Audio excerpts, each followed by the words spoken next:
all over us and beat us 54-24. But what stuck to me about that game is they were really doing a lot of things that you see WKU do now, that short passing, able to get the short, high percentage passes, and we just weren't prepared for it. So that team back in those days, Sam Houston, passed it like crazy. Now, 20 years later, this Sam Houston team runs it like crazy. The roles have definitely reversed. At the time, WKU was very much a more run-heavy team.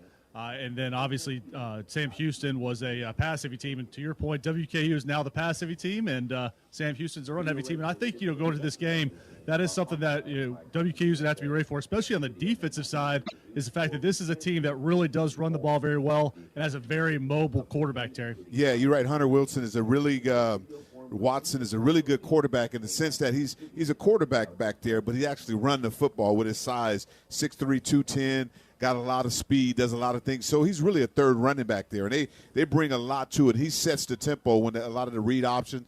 If we overcommit, he's reading that outside defensive line. If you overcommit, he's going to try to shoot the ball up the middle. He's going to try to run. Yeah, absolutely. I mean, he's their leading rusher. They do have two other good rushers in Jay Ductor and DJ McKinney, so they definitely got a great rushing attack, and really it's anchored by that offensive line. That's a very big division FBS level offensive line, and so I think that the defensive line for WKU is really going to be challenged today. The one thing I have seen is that Hunter Watson does have a tendency to make some bad throws. He only has 7 touchdowns for 5 interceptions. So I think if they can get some pressure to him at times, that he will make mistakes, and there is an opportunity to get some turnovers. Absolutely. With talking to Coach Summers, it's going to be a good thing, a good idea to see what he comes up with, because you're right, Watson, he doesn't really do well like with the deep passes, but short passes he gets it out. But man-to-man press coverage with the receivers, the timing and dropping back, he's not really accurate with that. Well, and I think that is a challenge for WKU with this defense. It is a very blitz-heavy defense, and when you have that, there's always that one man left over, and that's the quarterback.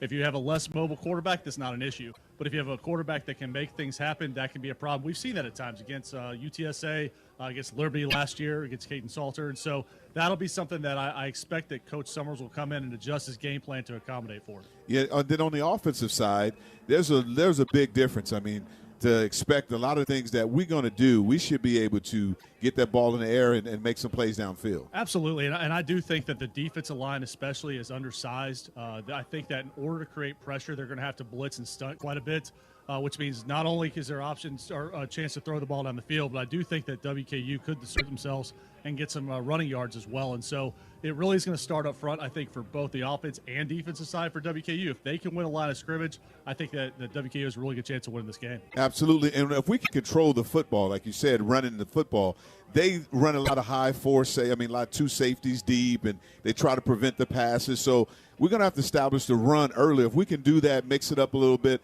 I think we have the advantage on our offensive line and how they protected last week and did well. If they give Vailcamp enough time, there's going to be some big plays, explosive plays tonight. What are your feelings about WKU playing just 6 days ago and traveling? Sam Houston had a bye week, and they haven't played in 13 days. Any advantage one way or the other?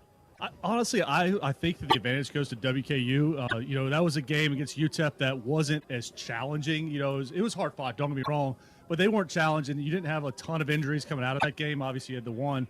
But beyond that, I felt like WKU came out of that game healthy. And so 6 days, there's no rest period. You're going straight back into it. You're keeping the focus. I don't think that hurts Western one bit at all. I totally agree with you. Getting back on the field and playing away, you're kind of used to it, and you're fairly healthy, and you're coming in this situation where they know they have to compete because Sam Houston is really doing really well in the league. Yeah, the one good thing I will say is that the last time that WKU did play, that was the old school turf, and so obviously it's a little bit healthier, a little bit safer these days, so hopefully WKU won't have any injuries coming out of this one. The one injury that occurred last week was starting safety DeMarco Williams. He will not be going tonight.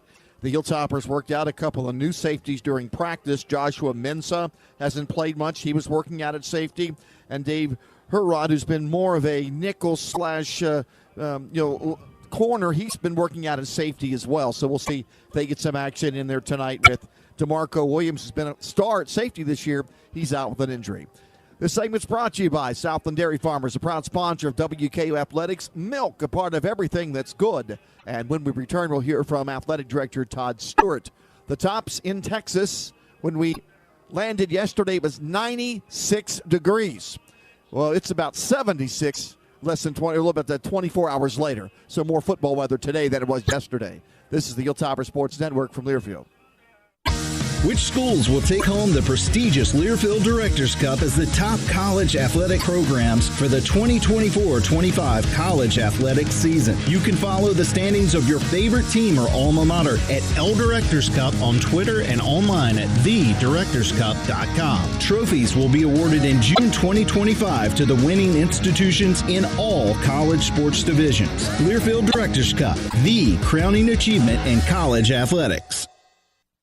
Gerald Printing is your local full-service sign shop. From custom design to installation, we make ordering signage quick and easy. From banners and yard signs to indoor and outdoor graphics for windows, walls, floors, or vehicles, you can trust Gerald Printing to deliver the very best. Check us out at geraldprinting.com.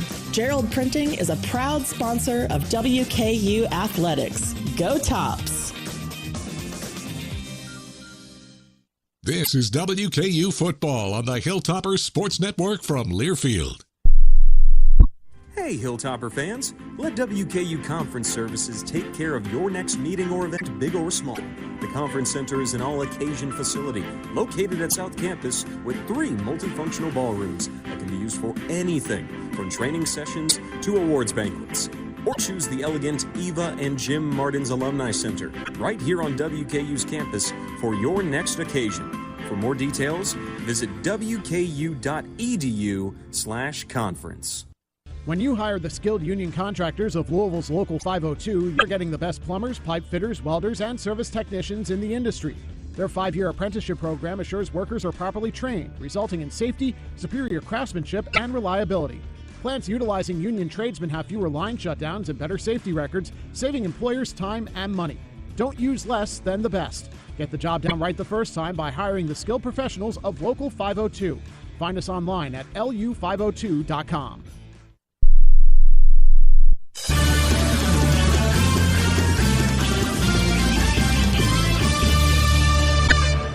It's a challenging week for the Hilltoppers as they're on the road at Sam Houston. Sam Houston last week had a bye while the Hilltoppers played, and the WKU turned around on a short week as we visit with Athletic Director Todd Stewart. The game we anticipated would have some significance this year with the way that Sam Houston finished last year, winning 3 out of 4.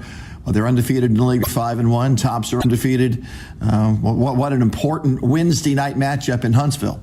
It really is, Randy. I mean, it's huge because, like you said, we were fortunate to beat them last year at home. Had an interception in the end zone on their final drive of the game to seal that one, and that was a team that was playing well at the time, and they redshirted a lot of players last year too, which are now playing for them, and it'll be a big test, and it's a huge game because if you think down the line for the conference championship game, obviously that's our goal every year is to win a conference championship.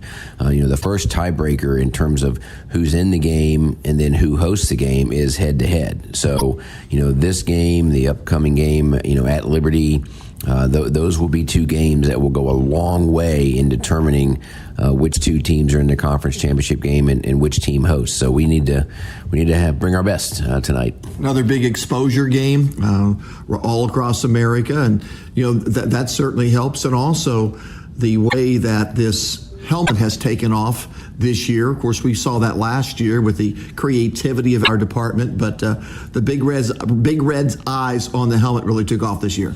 Even more so than we thought. I mean, we figured that it would because of the uniqueness of it, but it's actually become the most popular helmet that we've done. I mean, we've had unique helmets in terms of the colors and the logos on the helmet, but this was the most popular one. I mean, again, much like a year ago when we had the 7 different positional decals, and then the ESPN Game Day featured that. They did again with the eyes on the helmet.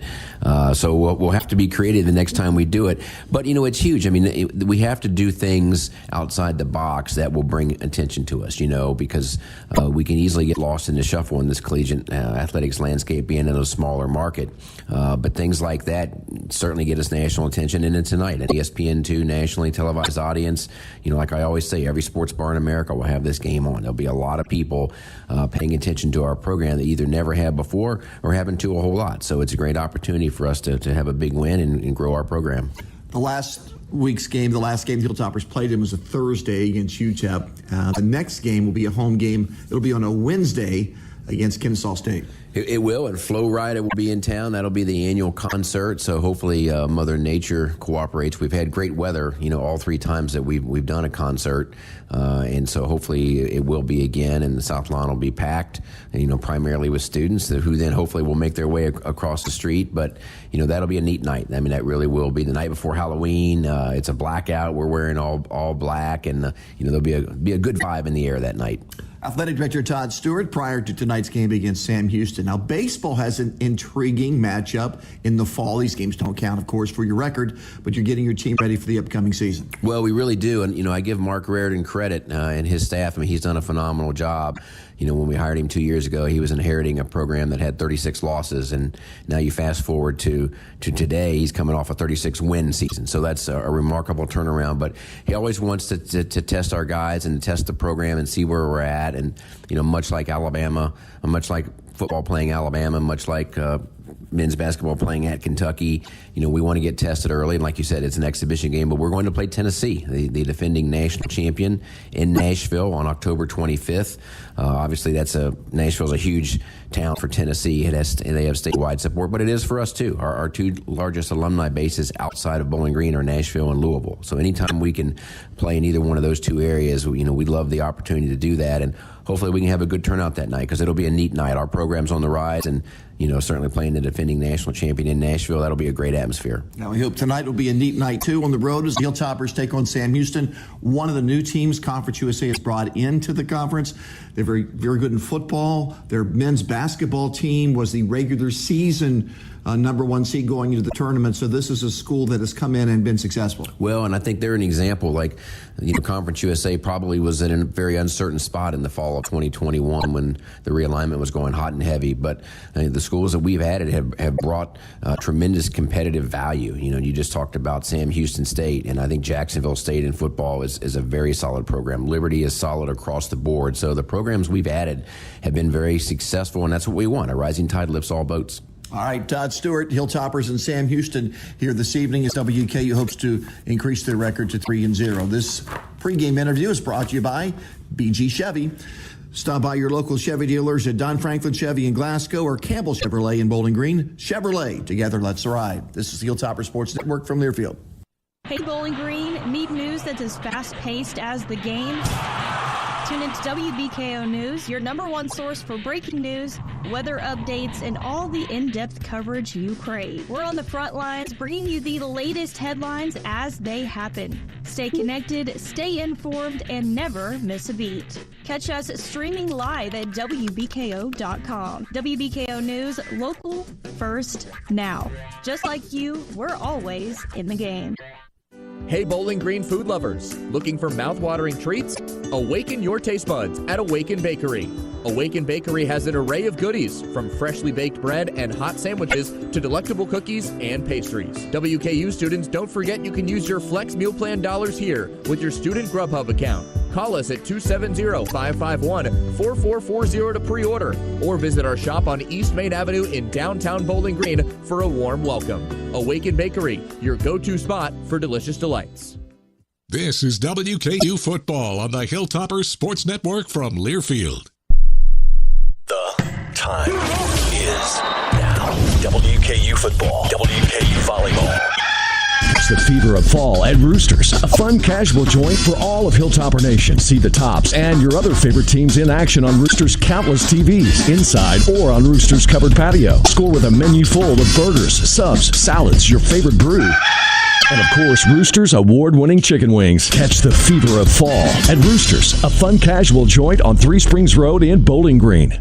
Fall is the perfect time for fishing in Kentucky. The crisp air and vibrant colors make for a great outdoor experience. Grab your gear and head to one of our beautiful lakes or streams for a day of fishing fun. To find the best spots, download the free Kentucky Fishing and Boating app. Check out one of our 45 stocked fishing in neighborhoods lakes. There's one nearby you. And don't forget to purchase your fishing license before you cast that line. Your license purchase helps fund conservation efforts that benefit all wildlife. Visit fw.ky.gov to get started.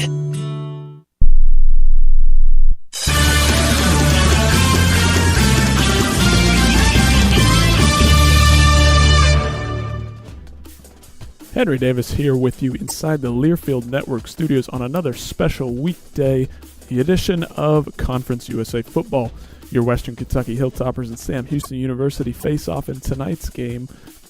Time now for a quick check-in on score recaps, the games tonight, and a few games coming up at the top of the hour. Our Wednesday night game here in just a little bit sees number 2 and number 3 in the conference facing off in what might just be the biggest weekday college football game this year. Western Kentucky is riding high following the win last week, and Sam Houston has a hot hand right now in Conference USA, winning their last 4 games. The Hilltoppers are looking to stop the Bearcats in their tracks tonight. It's going to be the heck of a game. Now, this Wednesday night in Conference USA also features the FIU Panthers heading down to the Sun Bowl in El Paso to duke it out with the UTEP Miners. FIU coming off a close loss in overtime to the best in conference Liberty team. UTEP is still hunting for their first win of the season, earned firmly at the back of the pack in terms of those Conference USA rankings. That game kicks off at 8 o'clock tonight, and we'll keep you updated on that game as our coverage continues. For the rest of Conference USA, yesterday there were 2 matchups to recap. First off, a bit of an odd one between Middle Tennessee getting their second win over conference newcomers Kennesaw State 14-5, a largely defensive back-and-forth battle with a punt return and a safety highlighting the scores of the game. The Owls of Kennesaw stood their ground and kept the game as close as they could for as long as they could, but ultimately did not get their offense going. Last night also saw New Mexico State win a double overtime thriller over Louisiana State, 33-30. After a scoreless first quarter, both teams looked evenly matched throughout. The Aggies appeared just a step behind the Bulldogs for much of the game, yet came out on top. That rushing game of New Mexico carried the team to victory. Pounding the rock proved old school football is still effective. Now let's look ahead to Saturday college football and a pair of big games for the Bluegrass State. Louisville hosts 6th in the country Miami on the early slate Saturday morning at 11 a.m. A big-time ACC matchup featuring Heisman contender Cam Ward of the U. Coming off a bye and trying to stay undefeated, Miami's looking to get a win here. Louisville, though, might be the underdog in this one at home, but are motivated and hungry to get the win. The Kentucky Wildcats are also back in action down in the Swamp against Florida Saturday night at 6:45. Both teams are 3-3 this season, and both lost last week to some of the other SEC teams. Kentucky is looking to stay undefeated away this season and want to keep that streak going in hostile territory Saturday night against the Gators. That'll be the question in that one. We've also got baseball's National League Championship tonight between the Dodgers and the Mets, who are tied 1 apiece. We'll update you on that game, which kicks off in just under an hour or so, as we continue coverage of the game. That's it for your scoreboard preview. More pregame coverage for your Western Kentucky at Sam Houston game coming your way next. After this quick timeout, you're listening to Hilltopper Football from Learfield. College sports fans now have access to hundreds of weekly podcasts that zero in on the college sports world. Now available in the Varsity Podcast Network and part of the new Varsity app. The app is free and available from wherever you get your favorite apps. Download the Varsity app today to have access to hundreds of national podcasts as well as your favorite team-focused podcasts. The Varsity Podcast Network now available for free on the Varsity app. Download from the App Store and listen today. Whoa, whoa, whoa, Dave. Before you use that post hole digger, where's your gas line? And where's your wallet?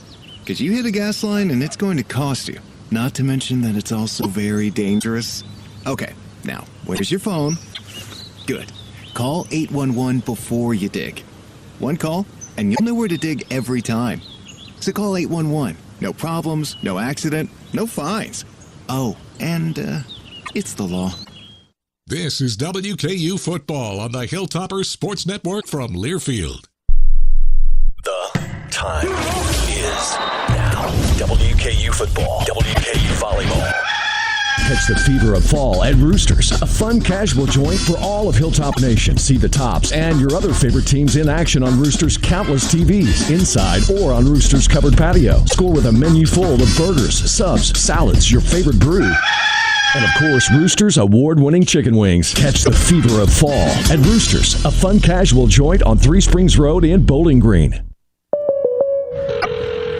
State Farm, Kathy here. Hey, it's Mike. My team just pulled off the biggest upset ever. Nice, Mike. And some fans are getting crazy. They even flipped over a car. Whoa. Turns out it's my car, though. Oh. But I don't want to be upset right now. I want to know State Farm's going to take care of this, right? We got you covered, Mike. Yes! Woo! Go with the one that's here to help life go right. State Farm. Call State Farm agent Ginger Cleary at 270-782-7276 today.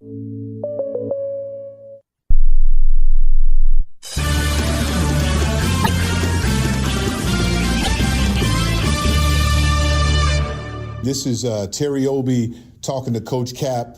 Unbelievable week this week, Coach, and it's awesome to be able to talk to you about the linebackers. The boys are flying all around right now.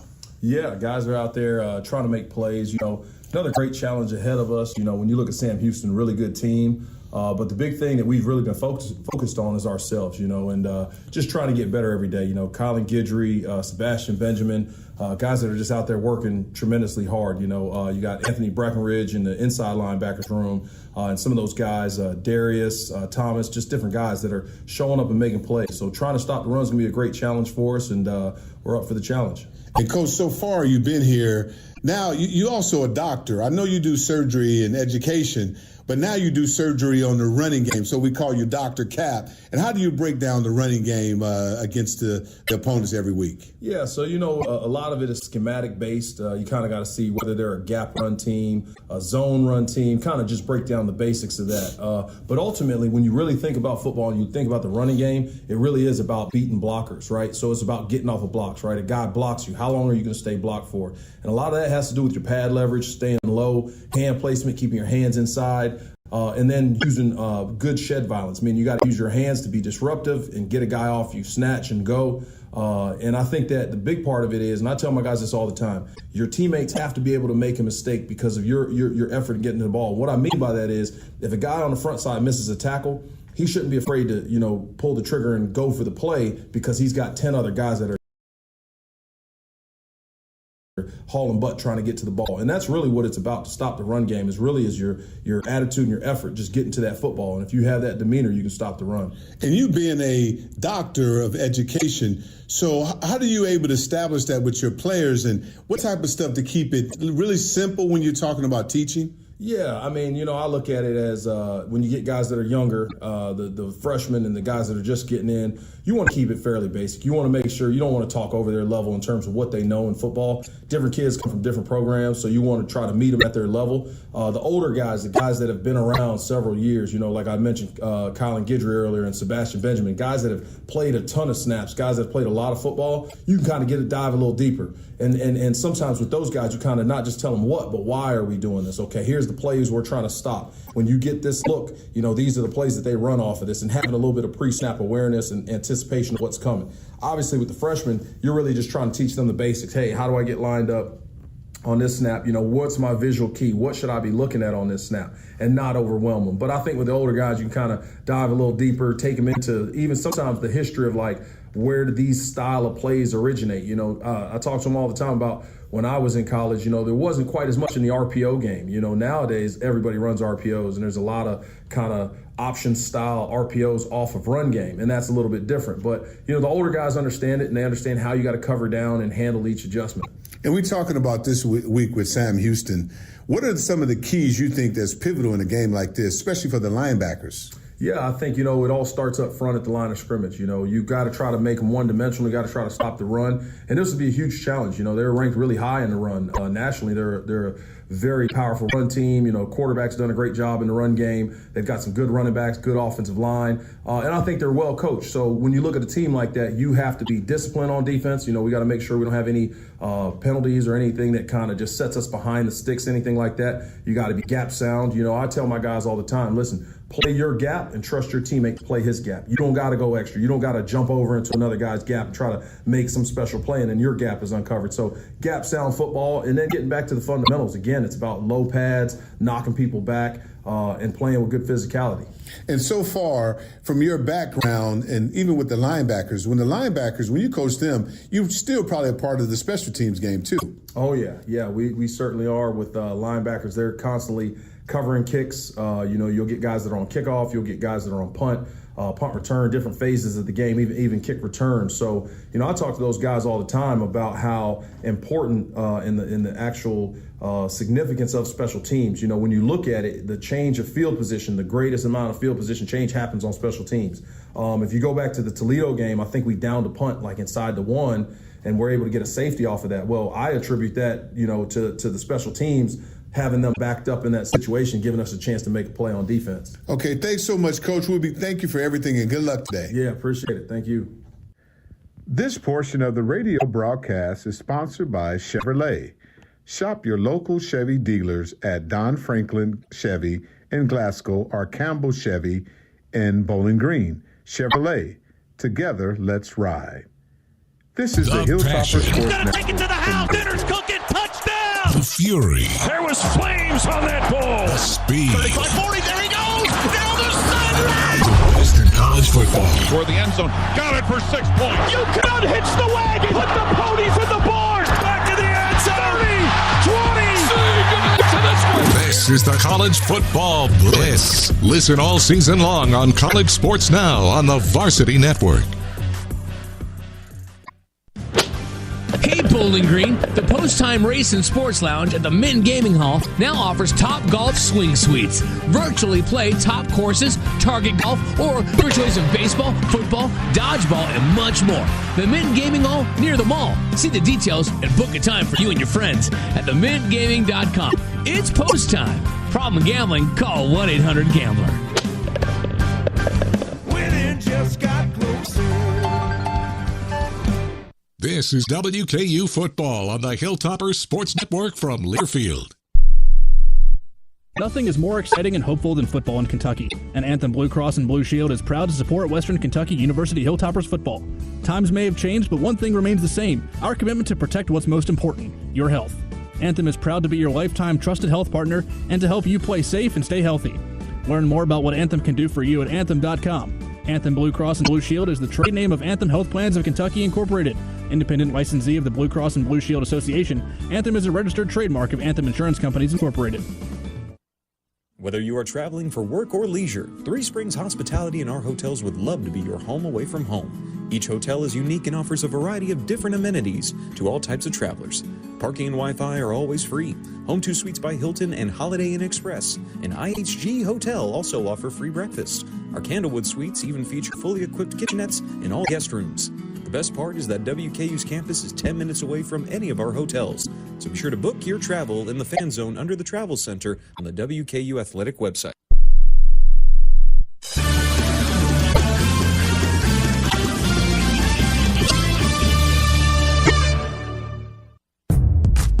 Time now for the pregame weather report. This portion of the broadcast is sponsored by WBKO. Stay updated with WBKO's news and weather apps. Thankfully, the weather has changed when the Hilltoppers touched down in nearby College Station, Texas, about 65 miles from Huntsville. It was 96 degrees yesterday. 26 hours later, it has cooled off to 70. Good news. The Hilltoppers did not want to compete with Texans down here when it's 96 degrees. So it's a very comfortable evening for WKU football this evening. Hilltopper football brought to you by Planet Fitness. Hilltopper's judgment-free zone. Join today at the newly expanded Scottsville Road Club in Bowling Green for as little as $15 a month. All right, now let's learn a little bit about right tackle, the big smiling, hard-hitting, pass-blocking right tackle out of Meade County, Kentucky, Marshall Jackson. WKU in a big game here tonight against Sam Houston, and we're joined by right tackle Marshall Jackson. Marshall, when you've looked at Sam Houston on tape, what have you seen against this defense that's helped this team go to 5-1 this year? Really the grit and determination. You see their defensive linemen, they don't stop. They get 11 hats of football every game. You know, they're talented, but I think the hard work that they put in on the field is what makes them so great on defense. You're playing right tackle. You played some left tackle prior to this year. Do you have a preference, one side or the other? No, I don't have a preference, but after these first 6 games, I've been able to really settle in. If going from left to right this year, I really feel at home there now a lot more. What has been the biggest difference playing left tackle to right tackle when you talk about those adjustments you must make? The biggest difference is the type of rusher you see. You know, when you play left tackle, you're seeing the best of the best. You might have a guy follow you around the whole game. No matter where you are on the field, you have the best rusher on their team. So right tackle, there still is a good rusher, but you might not have the best of the best every game, which is nicer in some situations. And then obviously just getting your body and your mind used to switching to a whole different stance is a huge step. But those are the main two things. From Meade County, which isn't too far from here, about 100 miles away, not everyone has the opportunity to play within 100 miles of their hometown. How's that been for you? It's been great. My hometown, has given me so much community support, being one of the, college football players there. And, small town Kentucky, it means a lot to play college football, and football is one of the few things we have back home. So it's been amazing to be able to play so close to home that people recognize. Are there more Hilltopper fans in Bradenburg now than there were before? I like to say so. I think I might have drawn a few in. I want to ask not about your favorite memory as a part of the team, but what is your favorite personal memory on the field during your career so far? Was there a play that stands out more than another? Me personally, I had to say the field goal block against Old Dominion in the famous Toaster Bowl. That was a surreal moment for me, like a full circle. That was really cool. That's what I was looking for. That particular play, you read my mind. That was still, when you think about that game, what went into that game, it was just remarkable. So many players made big plays, and you made as big a play as anyone. Yeah, it was one game where there was no one player that took over the game, but we had so many crucial guys make so many crucial plays and step up. I mean, we have guys who made their first career start that game, and some guys who came in on a win and played big for us. So it was really cool getting to see so many guys you work with getting their opportunity that game. Marshall, it appears as if this team is very close. A lot of camaraderie. Oh, yes. Yeah, this is probably the closest team that we've had in a long time. Even offense and defensively, a lot of times, you don't see eye to eye. But even this year, there's been moments where everyone is just so meshed up together, it feels like. A week ago, 218 yards rushing. A little bit more than that passing, but it's almost 50-50. I know the offensive linemen take great pleasure when we were able to run effectively and also run a lot. Yeah, we hadn't broke 200 rushing yards in the game this year, and that was a huge. We always talk about the offensive line taking over a game, and we still don't feel like we've taken over a game yet. That was a huge stepping stone for us in saying the offensive line leads the way. We really wanted to break that 200 rushing yards in that game, and thankfully we did. Congratulations on that. It sounds like it's going to be have to match the effort of Sam Houston down in the trenches to get the win here today. Yes, sir. It's gonna take everything we have for sure. It's gonna be a 4-quarter game. All right, Marshall, good luck. Yes, sir. Thank you. That's Marshall Jackson. Our pregame chat brought to you by BG Chevy. More to follow right after this from Huntsville. This is WKU Football from Learfield.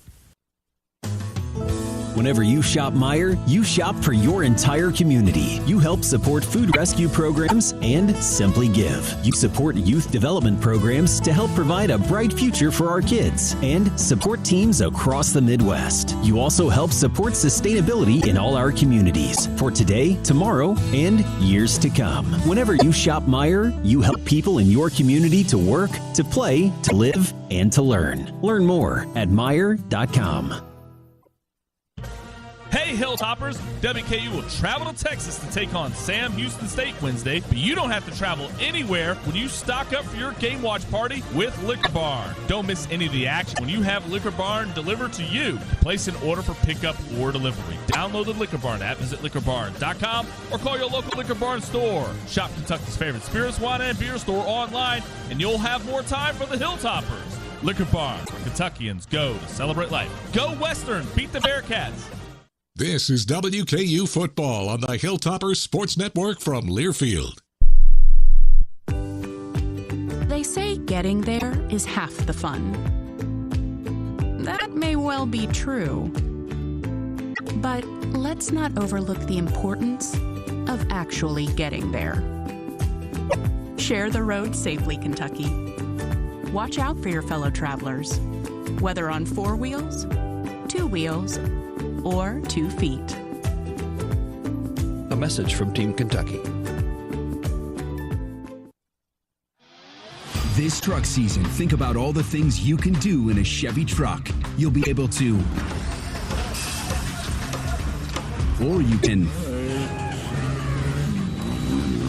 even just, with impressive towing, incredible bed and tailgate functionality, and multiple powertrains, Chevy trucks have what you need to get things done. When you want to do it all, Chevy's got you.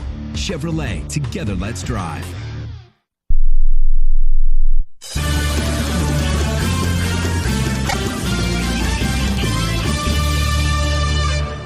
Big matchup tonight in conference play here in Huntsville, Texas. The Hilltoppers against the Bearcats. We're visiting with the voice of the Bearcats, Carlos. Carlos, your team this year has been extremely good. You're 5-1. But I think all that momentum started late last season, didn't it? Yeah, I would argue that was the case. Finishing 3 of your last 4 in the win column, and it was down to the wire with you guys last year in Bowling Green. So I think it really boils down to just the guys buying into the winning culture that this program is so used to. And then starting out of the gate this year against Rice, very impressive win against the Group of 5 team. They performed really well against all the Group of 5 teams they faced this year. So this is a really good Bearcat team this year. I think the offense got really juiced up with the new quarterback and then the pieces that he already had around him. So should be a really exciting game tonight. Yeah, I think it's going to be a close game. Looking back at your schedule, the only loss was to UCF, and at the time they were nationally ranked. Around that, I don't know if they were top 25, but they were still a team that's worthy of being top 25 ranked. Really good offense and ground game, definitely going to be in the conversation for the Big 12. So, yeah, that was really the only anomaly in that. But everything else, Sam Houston has just been able to figure out opposing defenses ad nauseum and just apply it to what they have in front of them. So I'm excited to see how they perform against the team that is also coming off a really red-hot schedule. Yeah, the Tops have been playing great defense, only allowing 16 points a game since the opener. So it's going to be a good matchup tonight. It improved WKU defense against a great ground game. Absolutely. This is going to be intriguing to see. What I'm intrigued about is the play of Caden Veldkamp for you guys. I mean, when I read 6'6", 236, and he can run, I was like, wow, that's impressive. And I know he won the bowl game for you guys last year, and he stepped in absence of TJ Finley. So I think this is a game worthy of national television. I think a lot of the eyes of the country are going to be on this ball game because ultimately this could be a ball game that decides who's up there with Liberty for the conference championship. How has your fan base been accepting the move? I'm sure they were excited. This is year 2 being in Conference USA. Of course, last year you had a great basketball team. Absolutely. The fan base is very jazzed up about it. Our last couple of home games here, they have been the first home game against Hawaii was a sellout. They had people spilling onto the berms here at Bauer Stadium. Next game, not a sellout, but still a great crowd. And we're expecting a good bunch tonight. But, yeah, they're very energized and excited to see a lot of success for this team. Haven't seen a winning team since 2021. So it should be a really decent crowd for a Wednesday night in Huntsville. And, they're excited. And you're working for your alma mater. Special pleasure to be behind the mic for the school that you attended. Absolutely. It's an absolute honor. This school gave me so much academic-wise, a bachelor's degree coming out of that, and then to be here as the voice of your team. I don't think a lot of broadcasters get to say that. So, yeah, it's truly an honor and a blessing to be in Huntsville, Texas as the voice of the Cats. Now, you mentioned the Rainbows were on your schedule for the opener. Is there a return match to Hawaii? You get to go back and play in Hawaii someday? As far as I'm concerned, that's still on the table. There's been like rumors here and there of if they were going to buy that game out and figure something else out, because that would be such a tough stretch. UNLV at home, and then you go to Hawaii, and then to Air Force, and then a bye week to Texas. Yeah, that's a tough slate. So, but as of right now, yeah, still a return trip to Hawaii, and then I wouldn't complain about a trip to Honolulu. So, yeah, we'll see how that pans out going into 25. All right, it's up for a great game tonight. Absolutely, thanks, Randy. All right, voice of the Cats, Carlos. That's Carlos Zimmerman, play-by-play announcer for Sam Houston State. Randy and Terry back here to talk about this Bearcat team. It's a proud program, won a national championship in 2021 at the FCS level. Played for a national championship and lost the game in 2017, but it's all about winning here. They are in their second year, and they have really jumped into it with a lot of success. Terry finished last year with a flourish, winning 3 of their last 4. They're 5-1 right now. Their only loss was to Central Florida out of the Big 12. It's a team that's coached by Casey Keeler, won everywhere he's been, at Delaware, now here at Sam Houston. They want to pound it. They want to run it at you. They want to dominate the game with the ground game. Yeah, they're a really good team here. I mean, Coach Helton talked about it last year. This is really good fertile recruiting ground, too, in the state of Texas. When you got an opportunity to get these type of players and you keep them here, it makes a difference. And you talked about their offense. I mean, the big thing is we're going to have to be concerned about is Watson. He's another running back in the backfield, a quarterback. But they got this no huddle, and they will get to the line quickly. Mm-hmm. They like to move very quickly. They heavy usage of check with me. So he'll look at the line of scrimmage. He'll look at the defense to determine where he's going to go because he has a really good command of the offense, and that makes a huge difference. So they're going to mix it a lot. So the check with me and being able to go tempo, like if they have a really big play, they try to get back on the line of scrimmage really fast. If they have a short yard, they try to get on the line of scrimmage really fast. That's what they try to do. After huge plays, they want to get back on the ball. Fertile recruiting ground. I'm glad you brought that up. Did a little research on how prominent Texas high school football is. This past year in the entire state, 332 high school seniors signed at an FBS program. I'm talking about all the others at the FCS and all the others of football. In big boy football, 332 high school seniors in Texas signed D1, more than any state in the United States. Within 60 miles of this campus, of the 332, 112 are within 60 miles of this campus. Yeah, I mean, exactly. I mean, it's really easy recruiting for some of these coaches because the talent around here is incredible.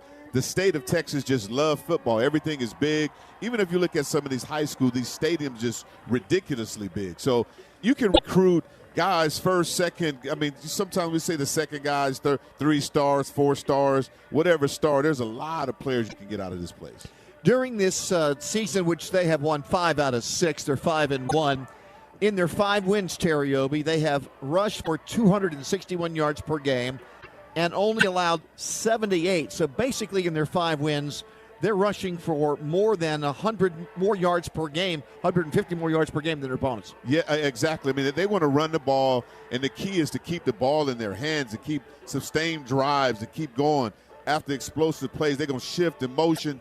And what we do is we call it eye candy. Going to trick you with different motions and shifts and all that, but they're running the same runs, just basic stuff. So we're going to have to be stout on the line of scrimmage to stop them tonight. It's actually an advantage of 183 yards per game on the ground over their 5 wins against their opponents. So that'll be a big factor tonight. Can the Hilltoppers hold? They're not going to shut down this running attack.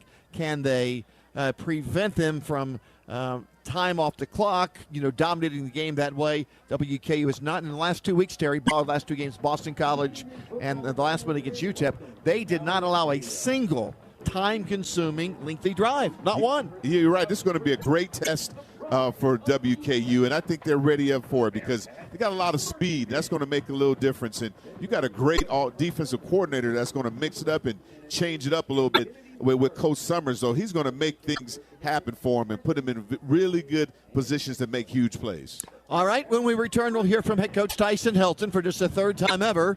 The Hilltoppers and Sam Houston play a football game. Both teams are undefeated in their 2 conference matchups. Sam Houston 5 up and 1 down. Hilltoppers are at 4-2. Back with Tyson Helton next. This is WKU football from Learfield and the Varsity app.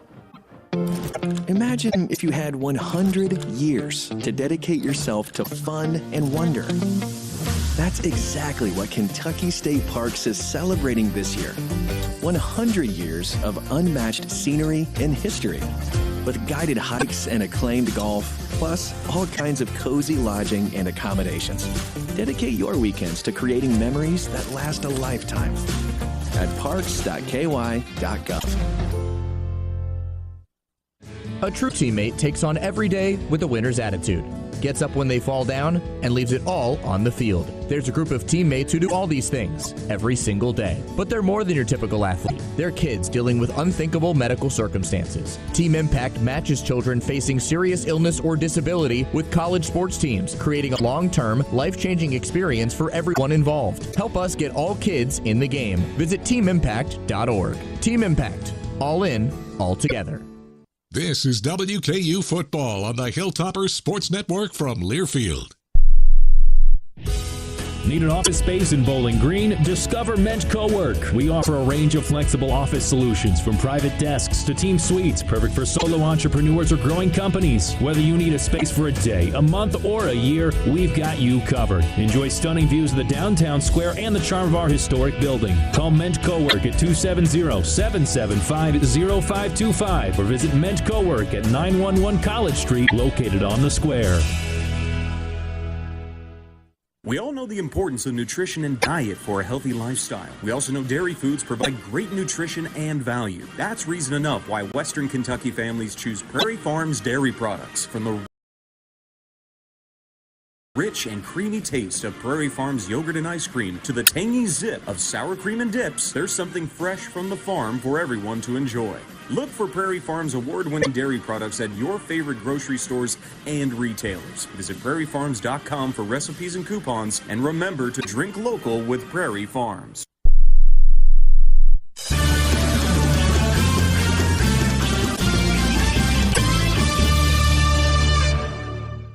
WKU after another league win here tonight in Sam Houston as they take on the Bearcats. And this is Tyson Helton's pregame show. Randy Lee with you. A challenging week, Coach. Opponent number one.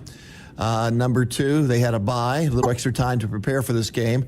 And number three, short week for the Tops. You playing in 6 days. Yeah, we really got to be on our game. Quick turnaround. We did a lot of preparation, even when we were getting ready for UTEP for this game, to try to make up some ground there. But, sometimes a quick turnaround, you think, hey, we don't get enough time, but it can play in your favor too. You get some quick details in, you get a quick game plan, and then you stay in the groove and keep playing. So I like to think that's the case, but obviously, they've had 13 days off, Sam Houston has, because they had a bye week, so they've had a lot of time to prepare. But football's football. Once you get between the white lines, you got to go execute, and that's all that matters. I've always heard that line, paralysis by analysis. Yeah, no question. I'm that guy. You give me more time, I'm gonna definitely have some paralysis. So probably quicker is better with me. Major challenge tonight in trying to stop a running quarterback. He leads the team in rushing and also rush attempts. He led his junior college team to the national championship a year ago. Yeah, good player. They have good schemes on offense. They're going to run the quarterback. They're always going to gain an extra hat in offense. If you got 7 in the box, they're going to have 8 to block you, and that's why they run the quarterback. And so it's something where we got to have discipline. We got to play in our gaps. We got to get the quarterback down. He does a nice job, too, in the passing game. He'll run the ball, and they got some good runners, and all of a sudden they'll try to take a shot over your head or move the pocket. And so we got to be really good on defense tonight for sure. Hunter Watson is a Sam Houston quarterback. Sometimes when you have a running quarterback, you want to keep him in the pocket. They sometimes are more comfortable in the run, throwing the ball. Is he of that mode? Yeah, they do a good job with off of whatever runs actions they're doing. They're going to have throws off of it, so it looks very similar. And a lot of times they're moving the quarterback, whether it's a quarterback sweep or a quarterback power. They're making you think that that's that run coming, and then, they try to do a pop pass or take a shot over your head, and they try to move the pocket. So it's harder for you to get to the quarterback because they've now changed the launch point of where the ball is being thrown. When they drop back with it, we got to be able to get after them and squeeze the pocket and get the quarterback down, because he'll take off and run with it as well. In the win against UTEP, and I didn't realize it until the game was over, UTEP did not have a single red zone trip. That's an amazing stat. Yeah, really, defensively, at the end of the day, we held them to 3. If you take out the explosive screen that they ran for a 60-yard touchdown and we had bad angles on defense, we really dominated that. They had one solid drive where they kicked the field goal. The other touchdown was off the kick return. So, we're really, the past couple weeks, have hit our stride defensively. We need to definitely play our best tonight because it's going to be, I think we're 2 quality teams that are evenly matched, and it's who executes the best, it's who takes care of the football, who makes the big play at critical times. And so defense is going to be huge in this game. Bearcats last year were winless in league for a while, and then all of a sudden they won 3 out of 4. Tops get an end zone pick to secure the win late, so you're not surprised where they're sitting at for this year, are you? No, I always knew they were going to be a good team. Last year they lost 5 games, I think, on the last couple plays of the game, and we were one of those games. And they got a good head coach, they got good coaches, good players. They believe in what they do. We all knew they were going to be a good team. This is what conference play is all about. And this one's been circled a long time for both teams because we knew we were going to both be in the conference hunt. This by no means decides who plays in a championship or those kind of things, but you definitely want to have the advantage and get the win tonight. You had 218 yards rushing last game. Yeah, we had good balance, and Coach Friend, our offense coordinator, offense staff have done a good job with the game planning, putting our quarterback in good situations, and really the run game we're stretching you sideline to sidelines a little more, making you run, and so Coach Friend is a long time offensive line coach and knows a lot about the run game, and he's really helped us in that area. Michael Matheson, healthier last week, touched it 4 times, scored 3 touchdowns. Great to have Matheson back. Yeah, he, it's a success story there. We didn't have him all last year, and then he was dinged up still early in the season. I think he's really coming on, and we got to get him in there more and more, and it's good to have him back. Also great to have a tremendous punter and kicker. I'm telling you what, you're sitting in good shape with your punting game and your place kicking game right now, and that is so pivotal in these games. Yeah, got to flip the field, change, the possessions, and definitely Cole, our punter, is doing that, and Lucas, our kicker, I've always had a lot of confidence in him, and then our long snapper Rex has just been money with ball location. So those guys, they definitely they'll be a huge part of this game for us for sure. And a lot of times it comes down to that last kick in those type of games, so hopefully it works in our favor. Tyson Helton pregame show. You're coming into a state that's just rich with high school football players and junior college football players. Yeah, once in a while we go down there and steal a few. I'm sure you can open up some eyes here tonight in this part of the state. Yeah, well, matter of fact, we've recruited this week in Texas since we were coming here. Some of our staff members, and it's good to have our brand showcased on TV in the state of Texas. We've had some really good players play for us at Western Kentucky that are from Texas, that are in the National Football League. And, so it's good. And hopefully we can play well, and some of those eyes can be on us tonight, and we can draw a couple more good players out of Texas. That sounds good. Good luck tonight, Coach. Thank you. Hey, Coach Tyson Helton, those are the keys to a WKU win against Sam Houston. We'll have more as the pregame show continues, just minutes away from kickoff. This is the Hilltopper Sports Network from Learfield and the Varsity app.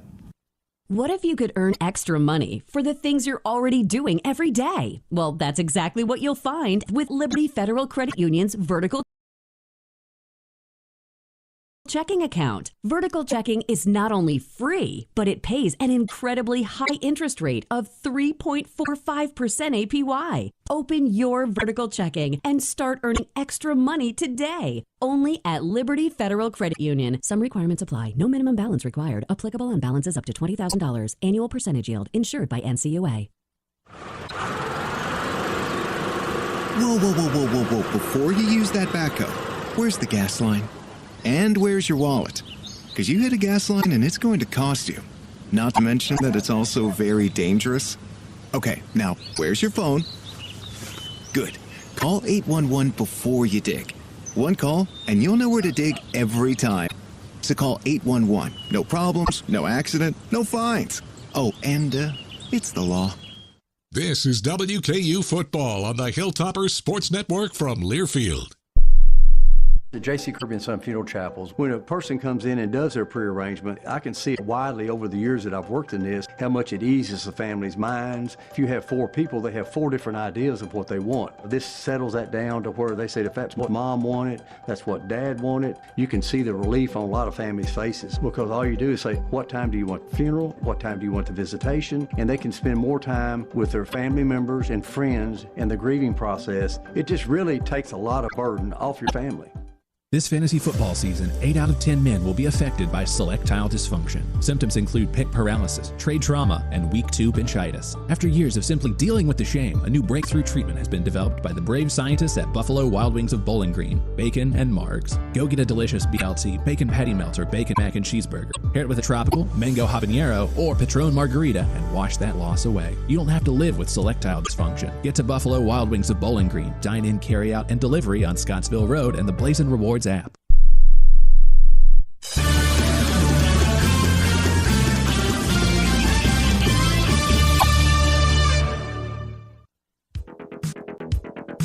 Live play-by-play coverage of Hilltopper football is brought to you by Stuart Ritchie Service Group, your one-call solution. The Mint. Big jackpots and big fun at the Mint Gaming Hall. Kentucky 811. Call before you dig. And by Leachman Buick GMC. At Leachman Buick GMC, discover quality. Drive confident. Now, to bring you all of today's action, we head live to the broadcast booth and join the voice of the Hilltoppers, Randy Lee. It is Hilltopper football time for the Lone Star State. We are in Huntsville, Texas, about an hour from College Station, Texas, where the Hilltoppers flew into and stayed last night. WKU and Sam Houston here this evening. Before we continue, let's pause for station notifications on such great stations as 100.7 Sam FM in Bowling Green. This is the Hilltopper Sports Network and the Varsity app.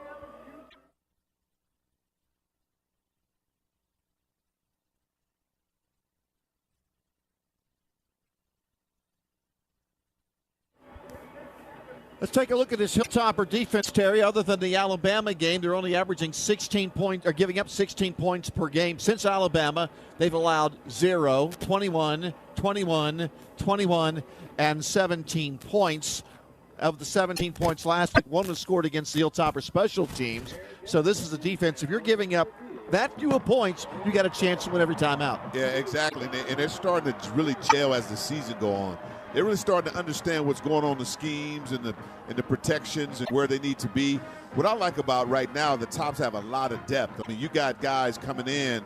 Coach Summers is changing out the offensive linemen, the defensive linemen, the linebackers, and they coming in. They're not missing a beat.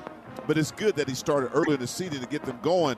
But everybody out there is running to make plays. I mean, they're hungry to make something happen. And no one is really selfish. They run into the football. We talked about earlier, with all the things that they're doing, they're making things happen. The Hilltopper captains tonight are defensive end Hosea Wheeler, who leads the team in tackles. Rare for a defensive end to lead a team in tackles. Lucas Carnero, who last week, or I should say the last game, which was last week, kicked the longest field goal on the hill at a home game in program history, 54-yarder, second longest ever for a WKU kicker. More about that later. And also out there to join him is Michael Matheson, who we talked about at a pregame show with Coach Helton. Welcome back, Mike. Last week, 4 touches and 3 touchdown scores. They are standing on the logo here at Sam Houston, an orange S and H with a Bearcat paw right in between the H and S, and Jared Hollins on the field. And we'll get to him here in just a second after the coin toss. Defer to the second half. You want the ball. Do me a favor, turn back this way. Randy, Sam Houston State has won the toss. They are going to defer to the second half, so WKU will start off with the ball. It is a beautiful night outside. It's 65 degrees, but it's dropping fast. Should be in the mid-50s by the time the game ends. A beautiful night for football. A lot better than that day yesterday, 97 degrees yesterday. So looking forward to the night tonight. But the Tops got the ball first, and we'll see what they can do with it. Back to you guys. Question for you, Jared. I asked the Sam Houston State about the color of their jerseys. I said, is this more of a Clemson orange that they wear rather than a Tennessee orange? They looked me dead in the eye and said, no, this is a Bearcat orange. It is a Bearcat orange. It really is a little bit different. I would say, to your point, it is definitely more similar to Clemson's than it is to Tennessee's, but it is a very, very unique color, and they are very, very adamant that it is not like any other team. It is a Bearcat orange. Tops will have it first, so let's set their offense for you. From left tackle to right tackle, Trayvon Taylor, Tick Leslie, Evan Wimberly, Rodney Newsom, and Marshall Jackson. River Helms at tight end. Caden Velkamp is making his 4th collegiate start tonight in his first 3 starts. 242, 232, and 264 yards passing in the 4 games he's played in this year, Terry. In 3 of those 4 games, he has rushed and passed for a touchdown at least once in each game. Yeah, he's going to have to be big tonight because he's a dual-threat guy. He can run the ball on the outside, but I love him on the sprint out when he got that option because in space like that, it's hard to tackle a big guy. Then also he's really accurate with throwing the ball. Elijah Young is the starting running back. The 3 starting wide receivers, Keyshawn Johnson, Dalvin Smith, Easton Messer. But as we said before, Michael Matheson appears to be healthy for really just the 2nd game this season. And we'll see how involved, or we know how involved he'll be. He'll be out there a lot. Messer stands in the orange end zone with the white Bearcats, spelled Bearkats, K-A-T-S. Why is it a K and not a C? Because they wanted to be as a sort of a fictional Bearcat, so that's why they went with a K and not a C. I went to Grafton High School in West Virginia, and we were the Bearcats, and it was B-E-A-R-C-A-T-S, Terry. I don't know. Maybe you guys had other teachers at your English major want to make sure you spelled it correctly. But they wanted to do a little spin on it. So the Bearcats, wherever you try to do it, I mean, I'm fine with that. Christian Pavon will boot it away. Messer in the orange end zone. Hutchinson stands at the 9. Here's a right-footed kick to the far sideline, and he booted this one out of bounds by 5 yards. Yeah, Randy, that's the worst thing coaches I can see on their sideline. You go absolutely nuts when a kicker kicks the ball out of bounds, and you get the ball directly on the 35-yard line. That is not good. That is the J.C. Kirby and Son opening kickoff. Hilltopper set up shop, 1st and 10 from the 35-yard line. Tonight they are wearing all white jerseys. When they come back and play their next home game on the 30th against Kennesaw State, it'll be blackout night. But tonight, red jersey pants, red jersey tops with a white helmet and that beautiful red towel on the side of each helmet. They line up at the 35-yard line in front of us. They'll be moving from right to left. We are on the 4th level of this Bauer Stadium press box, and play action on the very first play of the game. He zips it off the Dalvin Smith to the 42-yard line. He's over the 45 to the 46. It's an 11-yard pickup on the first play of the game. Just like last week, Terry Obi, they went to Dalvin Smith early in that game. Yeah, just got to keep him going. I mean, he's very electric when he gets that, the football in his hand. If they can keep him going, it'd be really good. With these two high safeties now, they got to go to the run. They will run it, and it's running to the right side is Elijah Young, tripped up at the 49-yard line. Young primarily carries the ball with his left hand. He's running to his right, did not switch over to his right arm or right hand, and makes me a little bit nervous when he runs that way. Yeah, but I like how he runs the ball with low pad level. But now they're trying to go a little sneaky one-on-one. Look at Keyshawn up there, number 0. I'm expecting him to have a big game, too. 3-yard gain for Young, 2nd and 7. Veltkamp throws it left side, caught by Young. Oh, my goodness, a great block by Helms. Down the sideline comes Young, 40, 35, and down to the 32. Helms, a tight end, flattened the Bearcat. He was a lead blocker on that screen pass, and because of that, Young is able to pick up 22 yards to the Bearcat 30-yard line. What a crushing block, man. That was River Bend on that one. I mean, he's blowing people up in the backfield.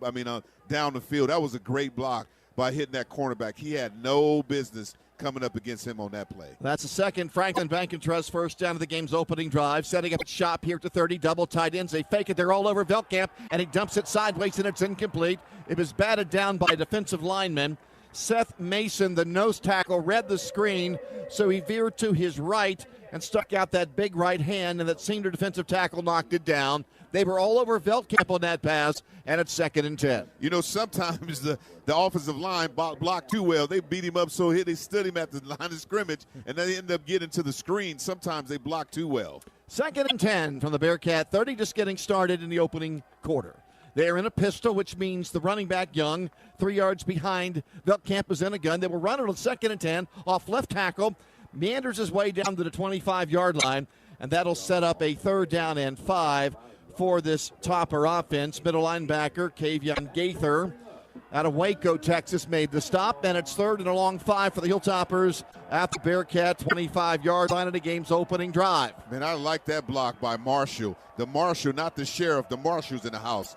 Marshall Jackson's blowing people up on the outside. Let's see what the Tops can do on 3rd down and a long 5. Veltkamp rolling right, setting up, firing, and it is caught on a leaping catch over his head by Easton Messer on the far sideline in front of the Hilltopper bench.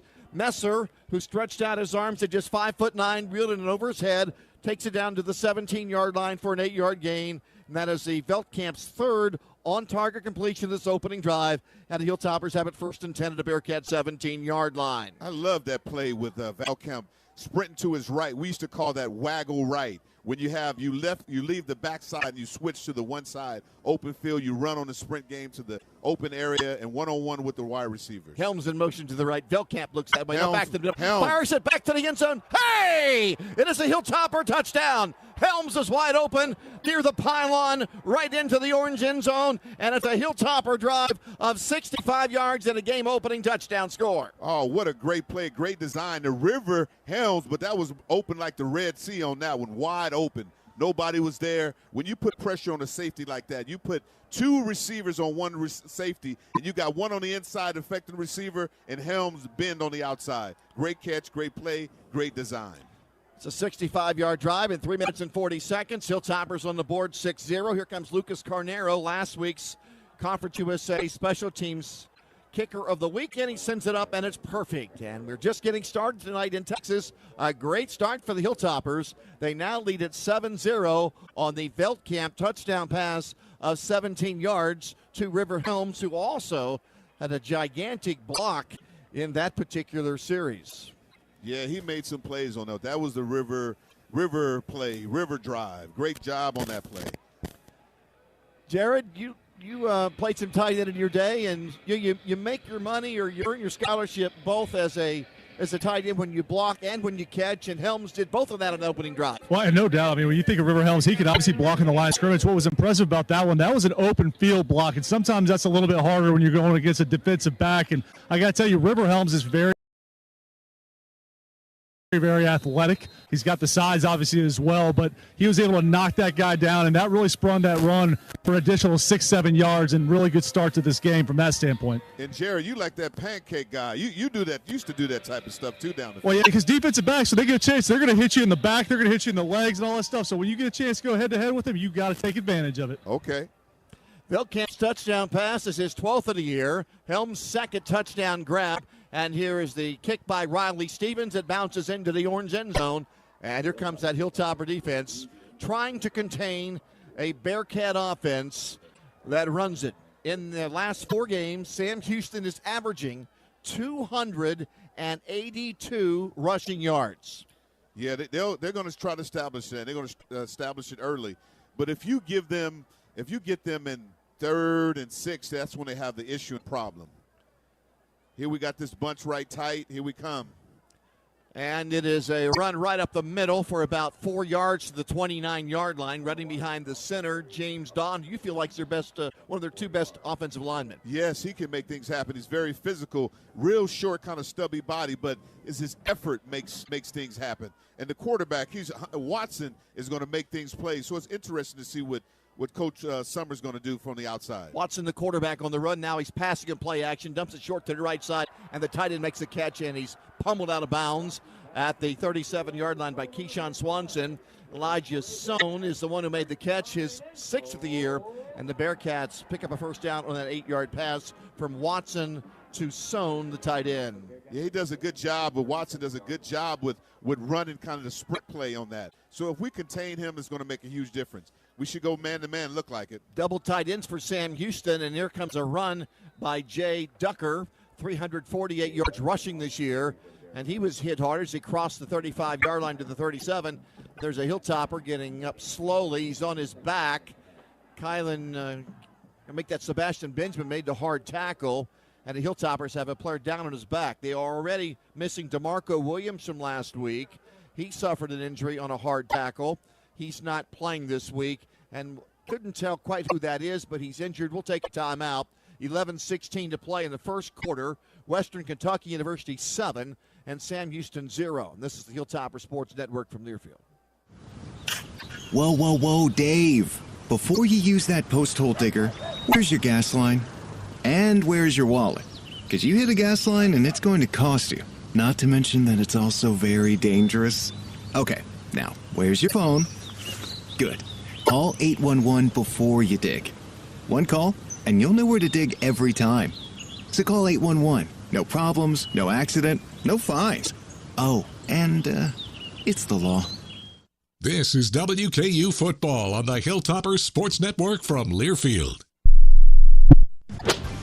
Hey Bowling Green, the Post-Time Race and Sports Lounge at the Mint Gaming Hall now offers Top Golf Swing Suites. Virtually play top courses, target golf, or your choice of baseball, football, dodgeball, and much more. The Mint Gaming Hall near the mall. See the details and book a time for you and your friends at themintgaming.com. It's post time. Problem gambling? Call 1-800-GAMBLER. Winning just got closer. Hilltoppers, it's game time. But when you're not cheering on the Tops, the WKU Alumni Association is here to keep you connected to the Hill. From tailgates to networking, we've got your Hilltopper pride covered. Join today and stay connected year-round. Connect, engage, pay it forward. Visit alumni.wku.edu and become part of the WKU Alumni Association. We are Hilltoppers. Together, we climb higher.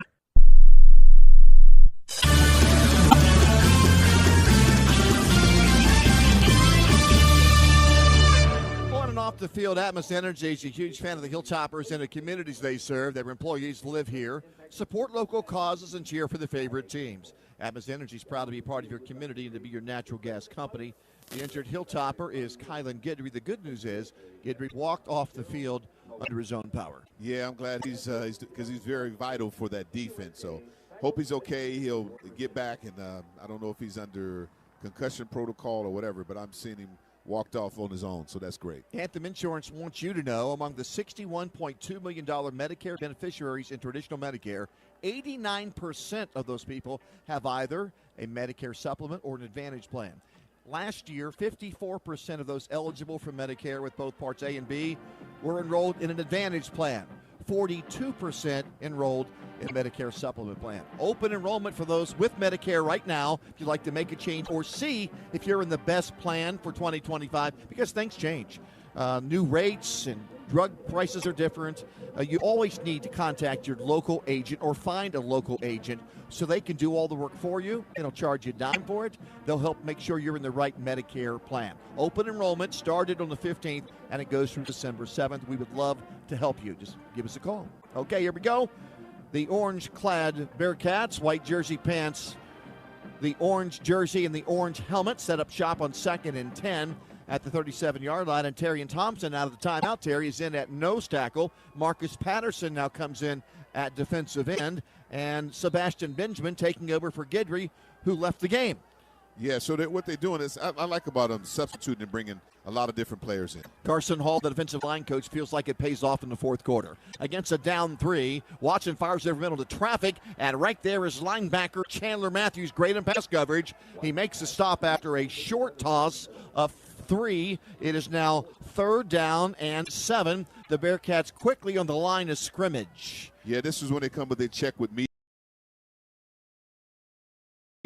Plays 3rd and 7. They're not really good with that. Their percentages go way down after 5 yards. So after 5 yards, they're only about 40% completion ratio because if you can put pressure on him, he's not really good in the pocket 5 yards or more. Watson from Salina, Texas, takes a snap. Tiptoeing backwards. They're after him. Stout just missed him. He throws on a run, and it is knocked away on a diving play by Johnson in midfield. Anthony Johnson jumped in front of Afe Adeyi at the 50 and batted it away, and that pressure from the nickelback was intense from Upton Stout. Yes, if you keep him 3rd and 7 or more, he's not really out on a run like that. You put the pressure, he should have just stayed in the pocket because he's so used to running, and that becomes a lot of problems. You cut off your throwing lane when you're so feet happy, so run happy in those situations. Jaden Cardell, the punter, 38.9 yards a kick. They snap it from the Sam Houston 41-yard line. A little bobble on the catch. Line drive, it's returnable, and it's caught by Hutchinson. He'll take a fair catch, though, at the 26-yard line. 33-yard punt, no return. Here come the Tops. Their first drive was a beauty. They went down the field, running and passing, 65 yards in 3 minutes and 40 seconds. On the 7th play, Velkamp hit Helms with a 17-yard touchdown pass. Always great to get started quickly, Terry, but especially when you're on the road. Yeah, you know, if you establish that, you get the crowd out of it. But during a weekday, there's not as many people here. But it's good to do that. But now you got River Helms out here, and I see Mike Matheson out here. This is an opportunity where you can start getting those balls out. And if you got one-on-one up top with Keyshawn, you got to take advantage. An option to Messer, made a good catch with his left hand, barrels his way over the 30 to the 32. They were in Velkamp's face on the option. He pitched it, and Messer reached out with his left hand and grabbed it in midair and picked up 7 yards. Yeah, Messer, yes, sir. That was, man, he saved that fumble right there. That was been a problem on that one. And when he makes a play like that, you got to get back to him. But these two high safeties, they're forcing you to run the football. 2nd and 4. Young runs it behind his right guard, jumps over a tackler, takes it over the 35-yard line to the 37, and that's a WKU Hilltopper first down. He jumped right over the defensive back, and Young picks up the Franklin Bank & Trust first down, a 5-yard carry. Yeah, man, Young is like that kangaroo. Even in practice, he's jumping over everything. He's jumping over boxes. He's jumping over stands. He does everything, but he's going to get airborne. Well, Terry and I were at practice on Monday night as Velkamp looks to fire it, holds it, and he just tripped and fell down back at the 28-yard line. I think he may have tripped over his offensive lineman's foot because there was not a Bearcat around him. So when practice was over, we saw Elijah Young sprint off the field and hurdle the bench. He's jumping everything. I mean, like, I don't think that's just part of his nature, though. We just call him kangaroo, maybe. We have seen him hurdle defenders often, and that time he did go over a defender to pick up that first down. The loss for Velkamp is 8, so it's 2nd and 18 at the Hilltopper 29-yard line. Tops in front 7-0. 8:49 to go in the opening quarter. Helms in motion. They'll run Young again, trying to find a crease. Gets a little one out over the 30 to the 34-yard line. Hilltoppers last week, 218 yards rushing against the Miners of UTEP. This is a better defense than that one. We'll see how they are able to run it against the Bearcats. And Quincy Wright, 315-pounder, made the stop, pick up a 5. Hilltoppers 3rd and long, 3rd and 13. Yeah, what they're doing is they're giving you the opportunity to run the football. And now they got these 2 high safeties, so you're going to have to run a lot of crossing routes, but they're bringing a lot of pressure. So if he gets crossing routes, they're going to be open. 4-man rush. Velkamp running right. They're coming after him. He throws it on the run and he throws it away as he's knocked down on the throw. He was chased to his right, and Trey Fields, who is their big playmaker, 4 tackle for losses, a sack, couple of forced fumbles, and 2 fumble recoveries. He grabbed him around the ankles as Velkamp was running to the right, and Caden threw it into the sidelines. And it'll be out to punt now for the Hilltoppers as their special punter, Cole Maynard. They will snap it from the 35-yard line. Maynard gets it away. Off the side of his foot, it hits at the Sam Houston 48, and for the first time this year, Maynard uncorks a poor punt. First time this year. Yeah, he shanked that one really bad, but it was because, they didn't bring a lot of pressure, and he just got relaxed, too relaxed in that. You got to just run. All you got to do is kick straight through the ball, take your legs straight through it. He kind of relaxed on a point of contact. Maynard averaging 47 yards a punt. That only goes for 18 yards, and that's a shocker. Looks like we're in immediate timeout. I can't see the TV operator, so we are going to take a timeout. This is Hilltopper football from Learfield. From their first steps to their first dance, high chairs to high school. At Norton Children's, we know that when you're a parent, one thing stays the same through every stage. Their health is the most important thing in the world to you, which is why it's the only thing we do. Caring just for kids, for all the little things, the big things, and everything in between. NortonChildrens.com/justforkids. For all the care along the way. This is WKU Football on the Hilltoppers Sports Network from Learfield. For over a decade, Cheetah Clean has been keeping Bowling Green clean, proudly serving you with 7 convenient locations in Bowling Green and Glasgow. We're thrilled to announce that the Cheetah Clean experience just got even better. Now introducing detailing services. Visit our brand new detail shop at Scottsville Road. Plus, as a Cheetah Clean member, you'll receive exclusive discounts on detailing services and free roadside assistance. Go Tops! Hey fans, make sure to swing by Dunkin' at 2435 Nashville Road in Bowling Green after today's game, or check out their new delivery options on DunkinDonuts.com and have Dunkin' brought to you. Dunkin' is the preferred coffee partner of WKU Athletics and a proud supporter of the Hilltoppers. Don't forget to join DD Perks to check out faster, pay easier, and earn points towards exclusive offers. Download the Dunkin' app today on the App Store or Google Play. Bowling Green runs on Dunkin'.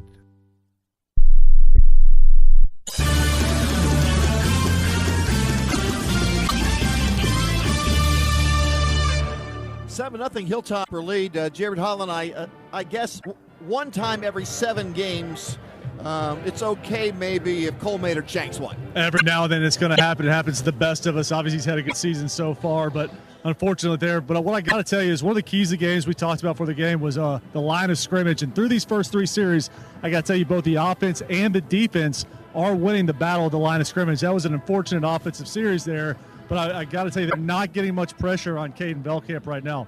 Also like to let you know that WKU and Logan Aluminum challenge you to close the loop with the recycling to help us work towards creating a truly sustainable future for our community. Back to you guys.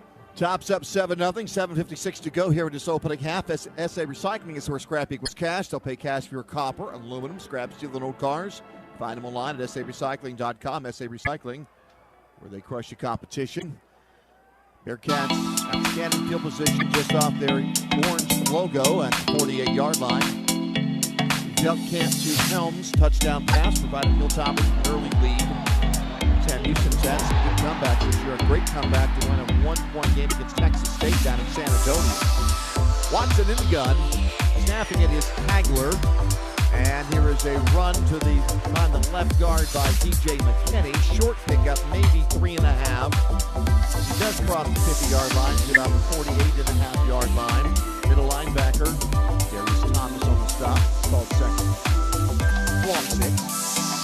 Yeah, I'm liking what they're doing on defense.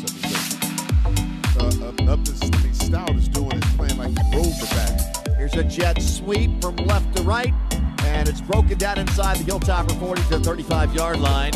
It was a handoff to the wide receiver, went in motion, and that was Simeon Evans. And Evans is able to pick up 12 yards from that tote, and it's 1st and 10 Bearcats.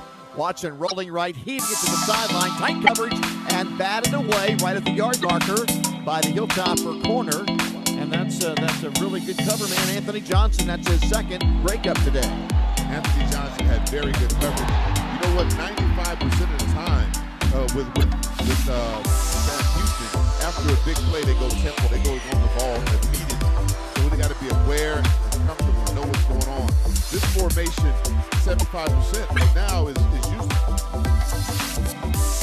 They try to go back to the outside zone. McKinney runs it behind his left tackle, down inside the WKU 35 to 33. McCrae, the defensive tackle, to stop. They ran it behind Luke Eckhart, who's out of Spring Grove, Illinois. Long way from home. Yeah, no, these situations, I mean, again, it's a higher percentage for WKU. 3rd and 5, he's good, but you're right on the fringe of that 3rd and 6. He's not really that adequate. Watson's not really great. 3rd and 5 or more. 2 out of 4 early for 11 yards. He takes a snap, looking left, heat on, fires it down the left sideline. Overshot his receiver, a late flag. The fake to the right. Presumably a hold against and the right back to River Helms. That is a payoff. You do the dirty work, you get rewarded, and River Helms does. Cross the line, and then he fakes blocking up front. Defenders lose him, and all of a sudden, is going to be playing it a lot tonight with the Hilltopper starting safety DeMarco Williams out with an injury. We rarely see that call. Hey, Jared and Terry, where was that called? Boston College about 3 weeks ago. You know what? I don't think their eyes were on. No, they weren't, but I got to tell you, Terry was right. You get a little pressure there, and that was a very, very inaccurate pass. And so those longer passes that he's got to make, if he gets the pressure going, that's going to be hard for this Houston State team to convert. Yeah, right now, too. I mean, this 3rd and long here, he's easy susceptible for a pick in this situation. 3rd and 21 for Watson and company from the Hilltopper 48-yard line. He fires it short over the middle.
Sports Network and the Varsity app.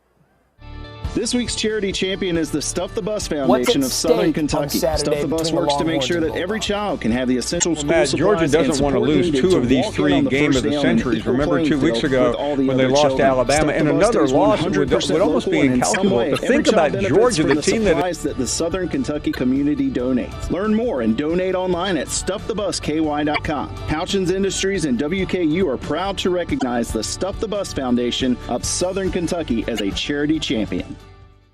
This is WKU Football on the Hilltoppers Sports Network from Learfield. Hey, Hilltopper fans. Let WKU Conference Services take care of your next meeting or event, big or small. The Conference Center is an all-occasion facility located at South Campus with 3 multifunctional ballrooms that can be used for anything from training sessions to awards banquets. Or choose the elegant Eva and Jim Martin's Alumni Center right here on WKU's campus for your next occasion. For more details, visit wku.edu/conference.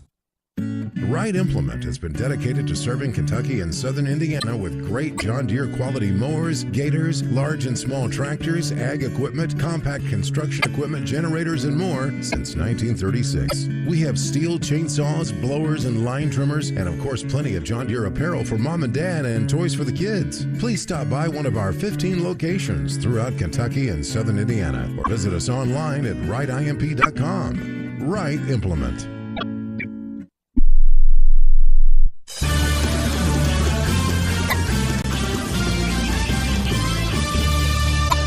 FHC Clothiers is located in Bowling Green. They offer the quality service that has always been at the highest standards, now combined with everything you want and need to look great at the office or out for the weekend. They even come to you, providing the best in custom clothing so that you get the right fit, the right fabric, the right details, and the right style. Combined with their seasonal man box program, there is never need to go anywhere else. FHG Clothing, personal service with purpose. We're here in Texas tonight where it's a comfortable 70 degrees, 26 degrees cooler than it was when the Hilltoppers touched down at the College Station Airport at about 3:30 yesterday. Yeah, that was a big save, too, because we'd have had IVs on 96 degrees, 70 degrees. The Hilltoppers were surely blessed to be out here. They knew we were coming. They said this is the coldest weather since they had it in a while, right? Yeah. 96 degrees, even the radio announcers need an IV. 5:43 to go. Tops football at the 20-yard line following the touchback. They lead Sam Houston 7-0. Both teams have won their conference games. They're 2-0.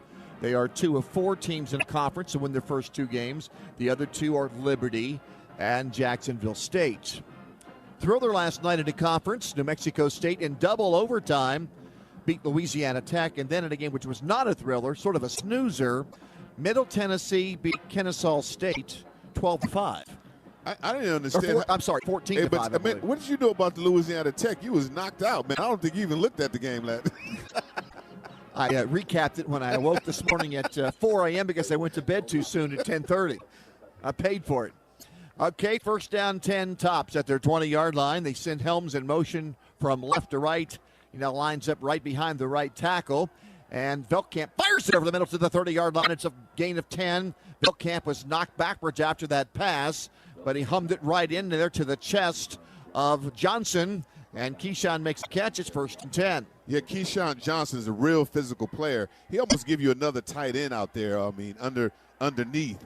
So he can make a lot of plays, and they could continue to go back to him. But now they're dropping these safeties down. You can continue to throw the football. Here's a run by Young off his right guard, 35, 36, 37-yard line. Running right behind Rodney Newsom out of Eads, Tennessee, junior college kid.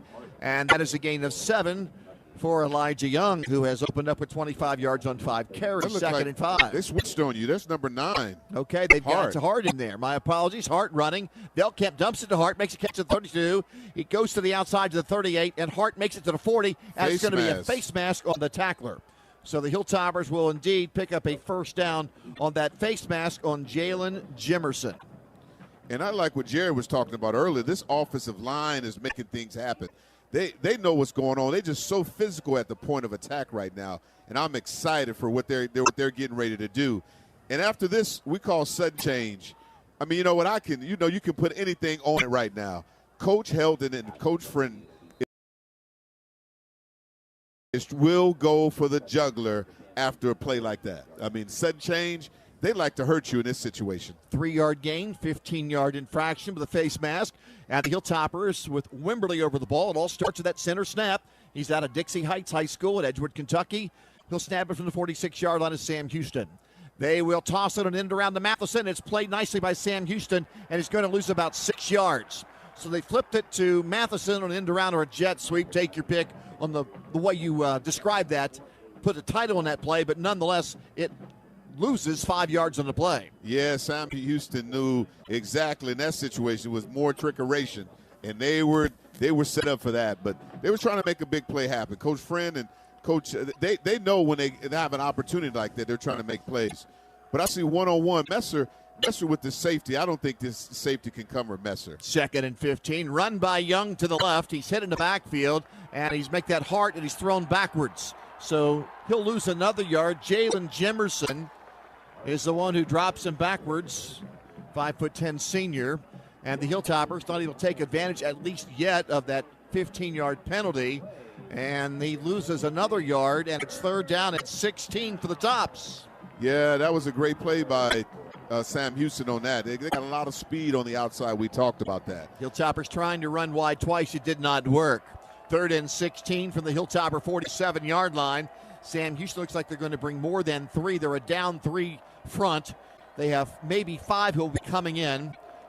But no one is covering Rivers. I see there's an opportunity for him to get the ball. It's only a 3-man rush. He dumps it short, and it's wide of Young, and Veldkamp hit hard. So a 3-man rush gets to Veldkamp, and that'll be 4th down for the Hilltoppers. That was Isaiah Nixon, transfer from Texas State, who dropped Veldkamp down harshly after the pass, and the Hilltoppers are denied with 3 minutes and 2 seconds left in this opening quarter.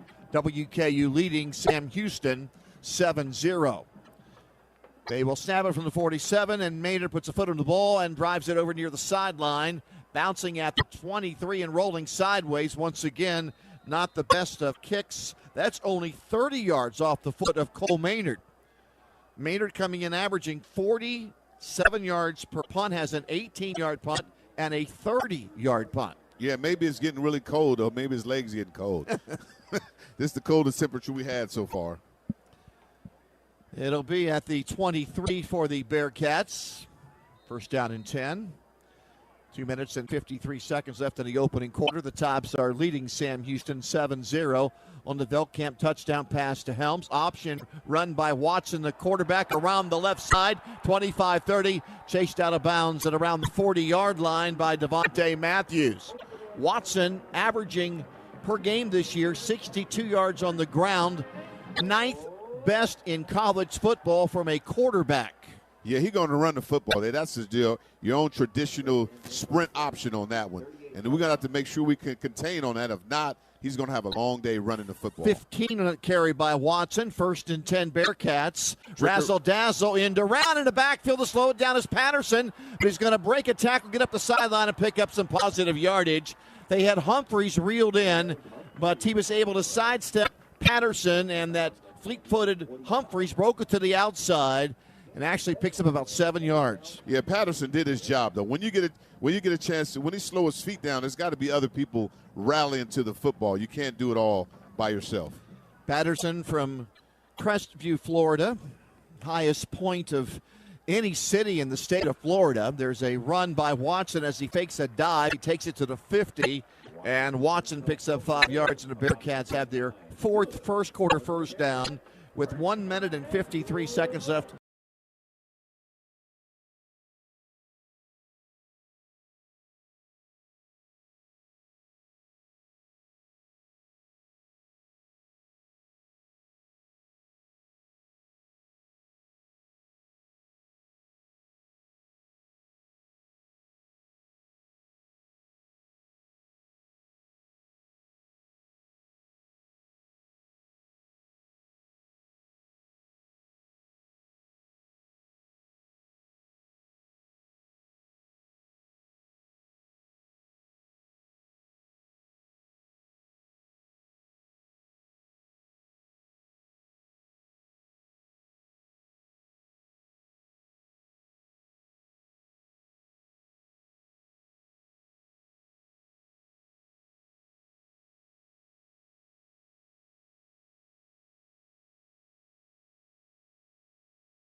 Hilltoppers now down for the first time. It's 14-10.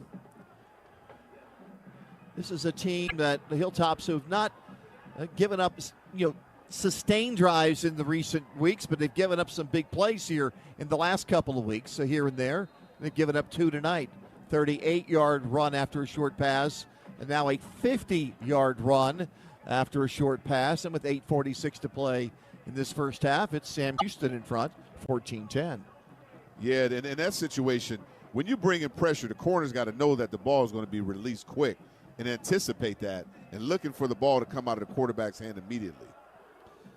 Sam Houston with 73 yards for that go-ahead score. Their ball's kicked almost out of bounds again. It just snuck across the end line and into the end zone. So the Hilltoppers will take it over 1st and 10 from the 25-yard line following that 73-yard touchdown drive. Sam Houston in the second quarter, they have gone 77 yards and 73 yards for their touchdown scores. Yeah, those explosive plays can really change the dynamic. So we got to have an answer here pretty soon. I mean, you don't have to get it all now. Just go methodically down the field and make some things happen. They'll camp the fire it right side, right on the money to the 30-yard line. And that is grabbed in by Keyshawn Johnson. He's up to the 32. He'll pick up 7 on first down. Good play there on first down. David Fisher, junior from Pearland, Texas, which is in the Houston area, makes the stop. It'll be 2nd and 4. They give Johnson 6. That's his second catch for 16 yards. And here comes the flag. Legal procedure. It's the first penalty against Western Kentucky University tonight. Last week, Johnson did not have his best day, Terry, as a Hilltopper wide receiver. Had a couple of drops. In fact, Velkamp targeted him 10 times, and he was only able to catch 5 of them. Yeah, I mean, sometimes, last week the game wasn't well, but he's going to have to step it up and make big plays because he's one of those players that can change the game if he may get the ball in his hand. So he's got to be more consistent on that. 2nd now and 8 at the Hilltopper 27. It is a run up the middle by Young, spinning around out over the 30 to the 31. Looked like the spin doctor from years gone by, Chuck Foreman from Minnesota on this spin moves in traffic. He picks up 5, 3rd and 3. Yeah, Young is trying to change up his repertoire. Instead of that jump, he's got the spin. So everybody anticipating him jumping, he has got a couple of spins here. Big play here, 3rd and a long 3. Right now the crowd at Bauer Stadium into it. This stadium seats 14,500. They had more than the sellout for their opener against Hawaii. And for a Wednesday, good crowd tonight. Running left, and it'll pooch pass right up the middle. Shovel pass coming to Young. 35-40, 45-50, 45, and down to the 40-yard line. He shoveled it right up the middle behind the center, Wimberly, and Elijah Young racing into the Bearcats secondary down to the Sam Houston 42-yard line. That is the 27-yard gain. Great play, great call into the teeth of the blitz. When you have that safety that saw blitz, he went right into Velkamp. Great read, great execution. And here is a run from the 42 down to the Sam Houston 34, driving it behind Tick Leslie, the left guard. Hilltoppers picking up about 6 on that carry, following the long run by Young. And now there's a Bearcat down, and that is Quincy Wright for the second time in this game. Yeah, they're going to go down. I mean, Wright, it's just like clockwork, 35-yard line, and, a tempo offense, slow him down a little bit. I hope he's healthy. But if he goes in the huddle, we'll know what's going on, Jared. Yeah, it looks like he's working on his lower leg. We'll have to see if it's anything more serious, but obviously a little bit suspect to be coming in at that time of the drive here. I will say that on this particular drive, the offensive line's getting a lot better push than they did the last couple ones. It did seem like there was a bit of a lull there in the last 2 series where the offensive line was losing the line of scrimmage, and on this particular drive, they're actually starting to win it again. Right up and walking off the field. He does have his arm draped around either a trainer or a strength coach, and he's walking to the sideline, so at least he's not staying in the game. And the Hilltoppers have the ball just inside the Sam Houston 35-yard line. This is where the drive stalled last time for the Hilltoppers. They made it to the 33-yard line, and they didn't advance it past that, and then Lucas Carnero had to drill a 51-yard three-pointer. Let's take a timeout. Tops down 14-10, but driving. This is Hilltopper football from Learfield. The time is now. WKU football, WKU volleyball. Catch the fever of fall at Roosters, a fun casual joint for all of Hilltopper Nation. See the Tops and your other favorite teams in action on Roosters' countless TVs, inside or on Roosters' covered patio. Score with a menu full of burgers, subs, salads, your favorite brew. And of course, Roosters' award-winning chicken wings. Catch the fever of fall at Roosters, a fun casual joint on Three Springs Road in Bowling Green. Graves Gilbert Clinic is proud to support Western Kentucky University. As the official healthcare partner of WKU Athletics, we are cheering on the Tops every step of the way. With over 20 locations in Bowling Green, Graves Gilbert Clinic is here for your health and well-being. Together, we are stronger on the field and in our community.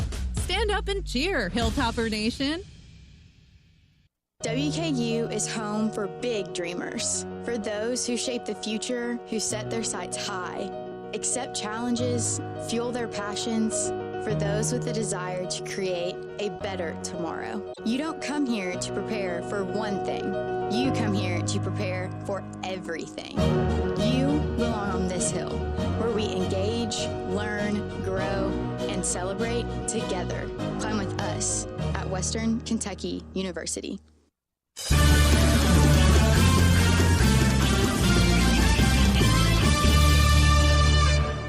If you're going to be digging in your yard, do this first. Call 811. One call, and you know where to dig every time. Call 811. No problems, no accident, no fines. And oh, by the way, it's a law. Hilltoppers will be able to be calling 811. Had a couple of missed tackles in the secondary that have resulted in touchdown runs after a catch, and they're down 14-10, but they're quickly trying to erase the deficit. They've moved from the Hilltopper 25 to the Sam Houston 34, mostly behind Elijah Young. Terry and I gazing into a full moon as it's setting here in Huntsville, Texas. Yeah, it's really nice out here. Very nice.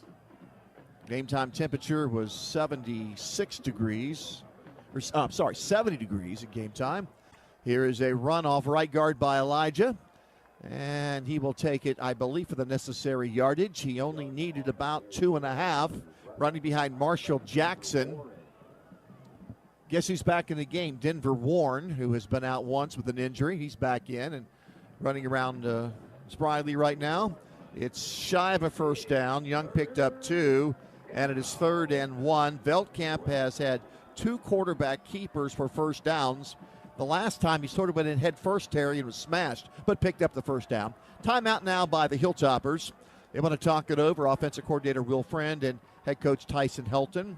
There's 6 minutes and 14 seconds left in this first half, and WKU has it 3rd and 1. I sense play action. Yes, touchdown absolutely. Throw toward the end zone here on 3rd and a very short one. Absolutely, because they're going to be sitting up there trying to anticipate and run, but I think they're going to talk it over because it's so short. I'm not sure. Jared, you've been down on the sideline for a few years now. When are you going to earn enough seniority to be able to sneak in those huddles and let us know what's going on? I probably need to. I will say that they are pretty defensive about who gets around those huddles. I will say if you watch right now, Coach Helton is absolutely giving the referees an earful. Not sure what. I'll have to find out what it's all about, but he is laying into them. This year, Jago Holmes is giving away TVs again. A winner will be picked for fall, winter, and spring. So go to WKUsports.com/form/5-3. That's for your chance to win a smart TV courtesy of Jago Holmes. Jago Holmes. You'll be home before you know it. Speaking of being home tonight, it'll be late when the Hilltoppers get back home. I'd say we'll probably touch down in Bowling Green around 2:30 this morning. Yeah, that's really early. So. All right, it is 3rd or and is it late? 3rd and less than 1. They're in a pistol. Veldkamp now goes up under the center, Wimberly, and he will sneak it behind Wimberly, and the pile drives forward favoring the Hilltoppers, and he picks up 1.5 yards and has a first down. Under the pile is Quincy Wright, the aforementioned Wright who just limped off the field about 2 minutes ago. Wright is now back in the game and made a tackle. And watching that trial run, it was 1-on-1 with Keyshawn. I wonder if he sees that. There's no safety help back there. I would try to get that ball up if he can. 1st and 10 Tops, down by 4, 14-10, 5:47 to play in the first half. Wimberly snapped the Veldkamp. They fake it to Young. He looks left and heaves it left side. Caught it at 33-yard line or 23-yard line by Dalvin Smith. They sling him around sideways and toss him out of bounds. The Glasgow Scotty picked up the catch and picks up 8 yards, and it's 2nd down and 2. Slung out of bounds there by the safety for Sam Houston. That was Jalen Jimerson. Great throw by Valkamp and catch by Smith on that one. Great play, great execution. But again, you got to win these one-on-one matchups. If they lock it up, I'm expecting, especially to the short side, you got to get that ball out. Keyshawn, there's no help. I would love to see him throw that ball and get that ball up to Keyshawn. In this 2nd play. and 2. Toss sweep left side. Elijah. He's going to pass. He fires it. It's too tall. And through the hands of the leaping Dalvin Smith at the 10-yard line. Young is a left-handed predominant player. He was running left and then looked to throw it downfield. Normally it's Dalvin Smith on those throws, not on the catches. Young throwing at that time to Smith, and it was too tall and incomplete. Oh, that was a great play. He just needed to execute that. If a better throw, that would have been a really good play on that one. 5:04 to go first half. 3rd and 2 at the Bearcat 24-yard line. Young moves from the right shoulder to the left shoulder of Caden Veltkamp. And Veltkamp will run it behind the lead block of Young, and he barrels his way down to the 20-yard line, 1st down. Elijah Young stuck his nose in there as a lead blocker, as well as all those other big bodies. Newsom in there also supplying a good block. And Veltkamp picking up 3 yards down to the Sam Houston 21.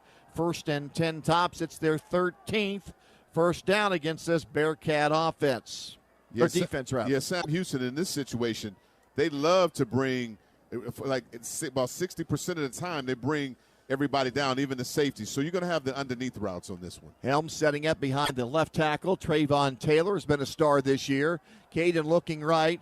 Sends it right, and it is right on the money, and it's knocked away out of Messer's hands in the end zone. That's a special defensive play. Messer did have 2 mitts on the ball, and he was knocked away as he tried to make the catch in the end zone by Jalen Jimerson. Jalen Jimerson, what a great play last minute. He didn't even turn to look for the ball. In that situation, you usually get called for pass interference, but he didn't turn around and look for the ball, and exactly on the time when the ball hit Messer's hands, he stripped it out of his hands. Veltkamp now 10 out of 15 with a touchdown and 119 yards tonight. 4:21 to go in quarter 2. The ball's at the Bearcat 21. Veltkamp dropping back. He's now running to the 20, and he dives forward to the 17-yard line. It'll set up a 3rd down and 6 for the Tops. Let's see what they have up their sleeve here on this play call. Chris Murray, Wichita Falls, Texas, and TCU transfer on the stop. And I wouldn't be surprised. You still can run the football because you know Coach Helton is going to go for it on if you go on 4th down. So he's looking at it. Yeah, he's looking at it going on 4th down if he gets the manageable yardage. 3:51 to play. Ball's in the middle of the hash marks right now. Equal distance between the right hash mark and left hash mark. Hutchinson in the game now. Goes in motion to the left side, and Veltkamp takes a face mask high snap. He fires it short, cut by KD. Turns the field, and he has the first down to the 11-yard line. He needed to get to the 11.5, and he carries it to the 11. KD Hutchinson picks up the first down. Yeah, KD crawled right underneath him. That was a great play. They call that underneath route. He hit a move outside and came underneath. What a great play. Great execution. That's huge. KD's not been that involved in the receiving game lately, just his 6th catch of the season. But he cradled that one for a first down. It's at the 11 with 3:05 to go in the first half. Tops down 14-10, but moving. Helms in motion. Snap to Veltkamp. Firing left. Wide open. Caught at the 7, the 6, the 5, the 4, the 3, the 2, the 1. And Young completes the walk-in for the score. Yeah, great execution. I mean, great call on that. Outside blitz on that. All he did was Elijah just replaced where the safety was coming. Whatever that blitzer man was coming, he just replaced him wide open. Great recognition. They call that the hot read. There wasn't a man around Elijah Young. He walked into the end zone from 7 yards away. So with 2 minutes and 59 seconds left in the first half, the Hilltoppers have moved the ball 75 yards for the score. Here is the extra point from Carnero, and it's perfect as usual. He hasn't missed one this year. He's attempted 23 and made 23. 2 minutes, 59 seconds left in the first half. Western Kentucky University 17 and Sam Houston 14. And on that drive, Jared, more time for Veltkamp when they decided to pass. There's no doubt about it. The offensive line really controlled the line of scrimmage and did a nice job. It didn't feel like the Sam Houston State defense was blitzing quite like they have in the past. I didn't see any of the stunning and the blitzing that they have. That may have helped out with some of it, but definitely had all the time in the world. Also like to let you know that some things just don't belong in the toilet. Trash, cleaning items, and paper towels cause pipes to back up and overflow, which costs you time and money. BGMU wants to remind you to throw these things in the trash. Back to you. Elijah Young's having quite the game tonight, Terry Obie. I have him with 3 catches, 60 yards, I believe, and unofficially 46 yards on 11 rushes. Over close. 100 yards total offense right now. Exactly. He's doing a great job right now. I mean, getting things done and making plays. When you can do that, you can change the whole atmosphere. You can change the game. And that drive, Randy, was 13 plays, 75 yards. And they took a lot of time off the clock. 5 minutes and 47 seconds. And WKU now in front, 17-14. Here's the kick toward the goal line, and it's gathered up by Herbacek. Nope, it's going to go into the end zone. Herbacek lets it go to the end zone, and it's a touchback. And here comes Sam Houston. 2 minutes, 59 seconds left. First half, Western Kentucky University 17, and the Bearcats 14. The Bearcats have scored touchdowns in their last 2 drives. 77-yard drive and a 73-yard drive. This against the Hilltopper defense has only allowed 16 points a game since the opener against Alabama. 2:59 to go, and the Hilltopper defense has 2 timeouts to take if they want to get the ball back. In motion is Humphreys. They will run up the middle. They throw it to Humphreys on the outside. There's 1 flag, 2 flags, and 3 flags. And then Swanson came over and just tattooed Humphreys right in the chest to knock him out of bounds after a 2-yard gain. Man, I like Swanson. I mean, Swanson's very physical. He said, when I get an opportunity, I want to get it done. But I think Sam Houston was in an illegal formation. Swanson, despite a backup, has played a lot this year. He's out of Pensacola, Florida, 6-foot senior.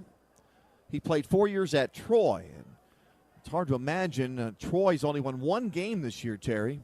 They lost again this week to South Alabama. Here's a run up the middle and a big collision right across the line of scrimmage. That time the Hilltopper defensive line won the matchup in the trenches. McKinney was decked by the defensive end, Zach Edwards. Oh, Zach Edwards came down, streaming down there and made some plays out there. When you can make things happen like that, you give your defense opportunity to make plays when you got those defensive linemen penetrating on those offensive linemen like that. 2nd and 13, 2 minutes and 10 seconds left to go. Right now, Sam Houston's in no hurry. They're going to go right down to the 2-minute timeout. So we'll take a break. Hilltoppers are up 17-14. 2 minutes to go in the first half from Sam Houston, and we'll have more Hilltopper football action right after this. This is WKU football from Learfield. We all know the importance of nutrition and diet for a healthy lifestyle. We also know dairy foods provide great nutrition and value. That's reason enough why Western Kentucky families choose Prairie Farms dairy products. From the rich and creamy taste of Prairie Farms yogurt and ice cream to the tangy zip of sour cream and dips, there's something fresh from the farm for everyone to enjoy. Look for Prairie Farms award-winning dairy products at your favorite grocery stores and retailers. Visit prairiefarms.com for recipes and coupons, and remember to drink local with Prairie Farms. Hey Bowling Green, the Post-Time Race and Sports Lounge at the Mint Gaming Hall now offers Top Golf Swing Suites. Virtually play top courses, target golf, or your choice of baseball, football, dodgeball, and much more. The Mint Gaming Hall near the mall. See the details and book a time for you and your friends at themintgaming.com. It's post time. Problem gambling? Call 1-800-GAMBLER. Winning just got closer. This is WKU Football on the Hilltoppers Sports Network from Learfield. State Farm, Kathy here. Hey, it's Mike. My team just pulled off the biggest upset ever. Nice, Mike. Some fans are getting crazy. They even flipped over a car. Whoa. Turns out it's my car, though. Oh. But I don't want to be upset right now. I want to know State Farm's going to take care of this, right? We got you covered, Mike. Yes! Woo! Go with the one that's here to help life go right. State Farm. Call State Farm agent Ginger Cleary at 270-782-7276 today. Why settle for less when you can get the new $7 Lux Cravings Box from Taco Bell? Because an indulgent, beefy 5-layer burrito is luxurious. A crunchy Doritos Locos Taco is opulent. A chicken chalupa supreme piled high with deliciousness, lavish. Chips, nacho cheese sauce, medium drink, The only thing that's not Lux about it is the price. It's Lux for less. The new $7 Lux Cravings Box, only at Taco Bell.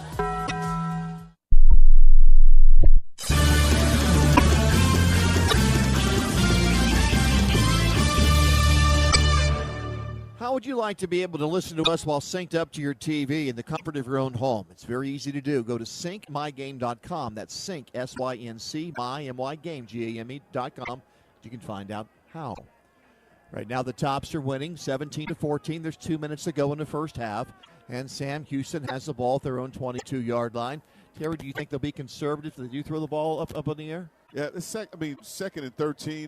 You just got. It depends on this first play. If you get 7 yards, 8 yards, and you go tempo immediately. Despite a 50-yard touchdown pass and a 38-yard touchdown pass from Hunter Watson, the passes were not of a long distance in terms of a long throw. I only remember him throwing one truly down the field maybe for more than 20 yards in an attempt. They're really just they're giving yardage after the catch. They're not really they're catching and making plays with the feet. They're just making athletic plays, but he doesn't throw really accurate downfield. No. The Tyson Summers coach defense brings in 3 new defensive linemen, Edwards at an end, Wheeler at an end, and Thompson's now the nose tackle.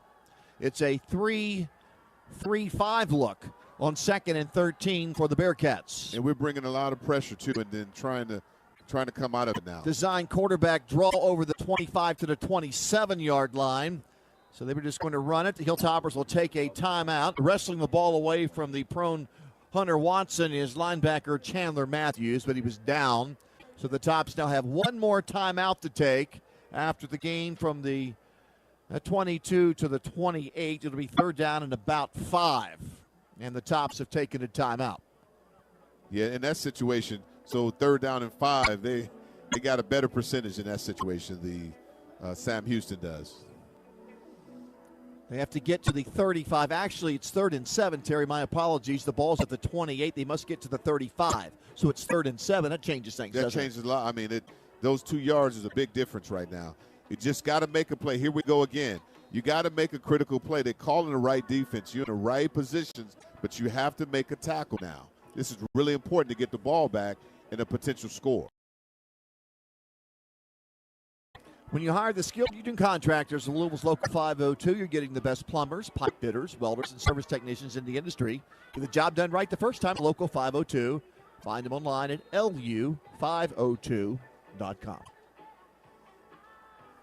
We'll hear from Tyson Helton as soon as this first half is over. Tops trying to move to 3-0 in conference play and stay in a tie for first place. But there's a long way to go in this one and a tough team to play. 3rd and 7. They bring Matthews, the linebacker, up on the edge with 4 others. They will rush 4. Matthews drops back, and Watson is running to the 30. Knocked down by Matthews at the 32. It is 4th and 3. We have 1 minute and 46 seconds left. The Hilltoppers have a timeout left. Sam Houston will punt. Great execution by the Tops on that.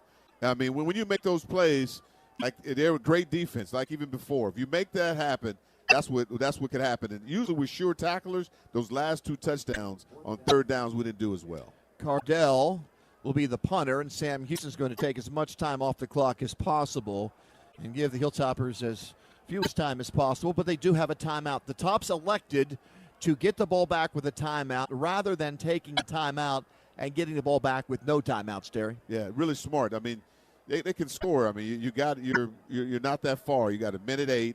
That's plenty enough time to go down and score. Chandler Matthews have made that stop. We're down to 1:08 to go now, and time is taken with 68 seconds left. He's out of Dillon, South Carolina. He played at a Division II school, Limestone University. Last couple of years there, he had this last season he had 70 tackles in 10 games. And he has really been a force for this football team, a little undersized, but he's a good run stopper, isn't he? Yeah, I mean, he's doing a great job of making things happen. And when you're consistent like that, if you can stop that, you play more. Coaches see that. When they watch the video and they see guys making plays, you're going to get more opportunities.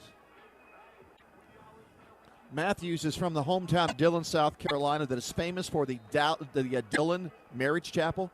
They have over 7,000 marriages in that chapel every year. And I would love to see us go after one of these punts. Here it comes. It is high and it is deep. My goodness, he kicked the stuffings out of it. Back to the 18. Katie sheds a tackler. He's to the sideline to the 20 and gets out of bounds at the 25-yard line. What a great punt. Man, that was Reggie Roby. Remember those booms? He boomed that one. Great punt. That's a 50-yard punt with 57 seconds left. The Tops will have the ball with a timeout and a 3-point lead at 17-14.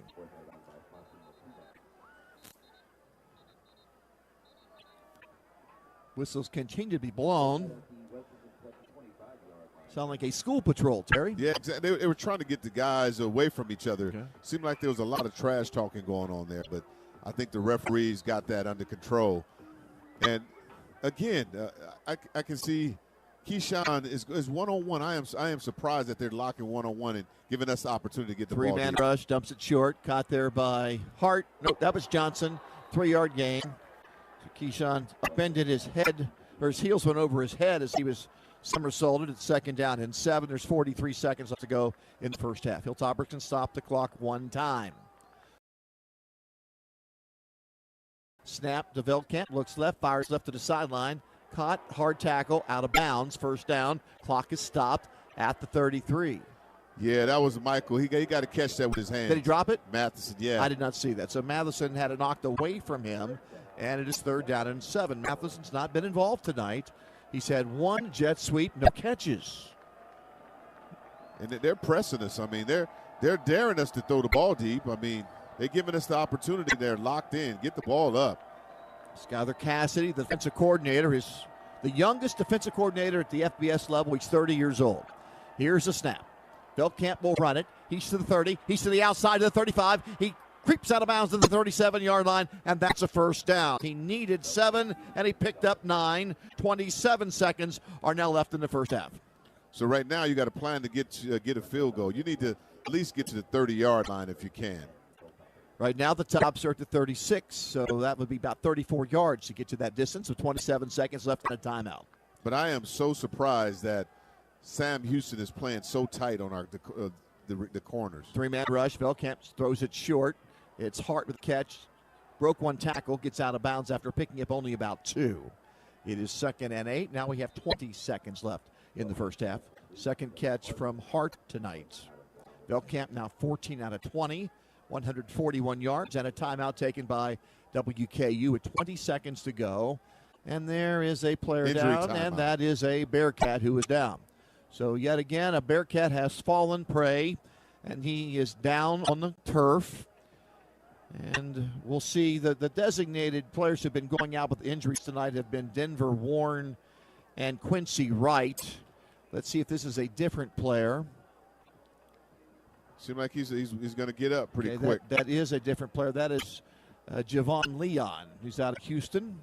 He was a freshman All-America, first-team pick a few years ago. He's a senior this year.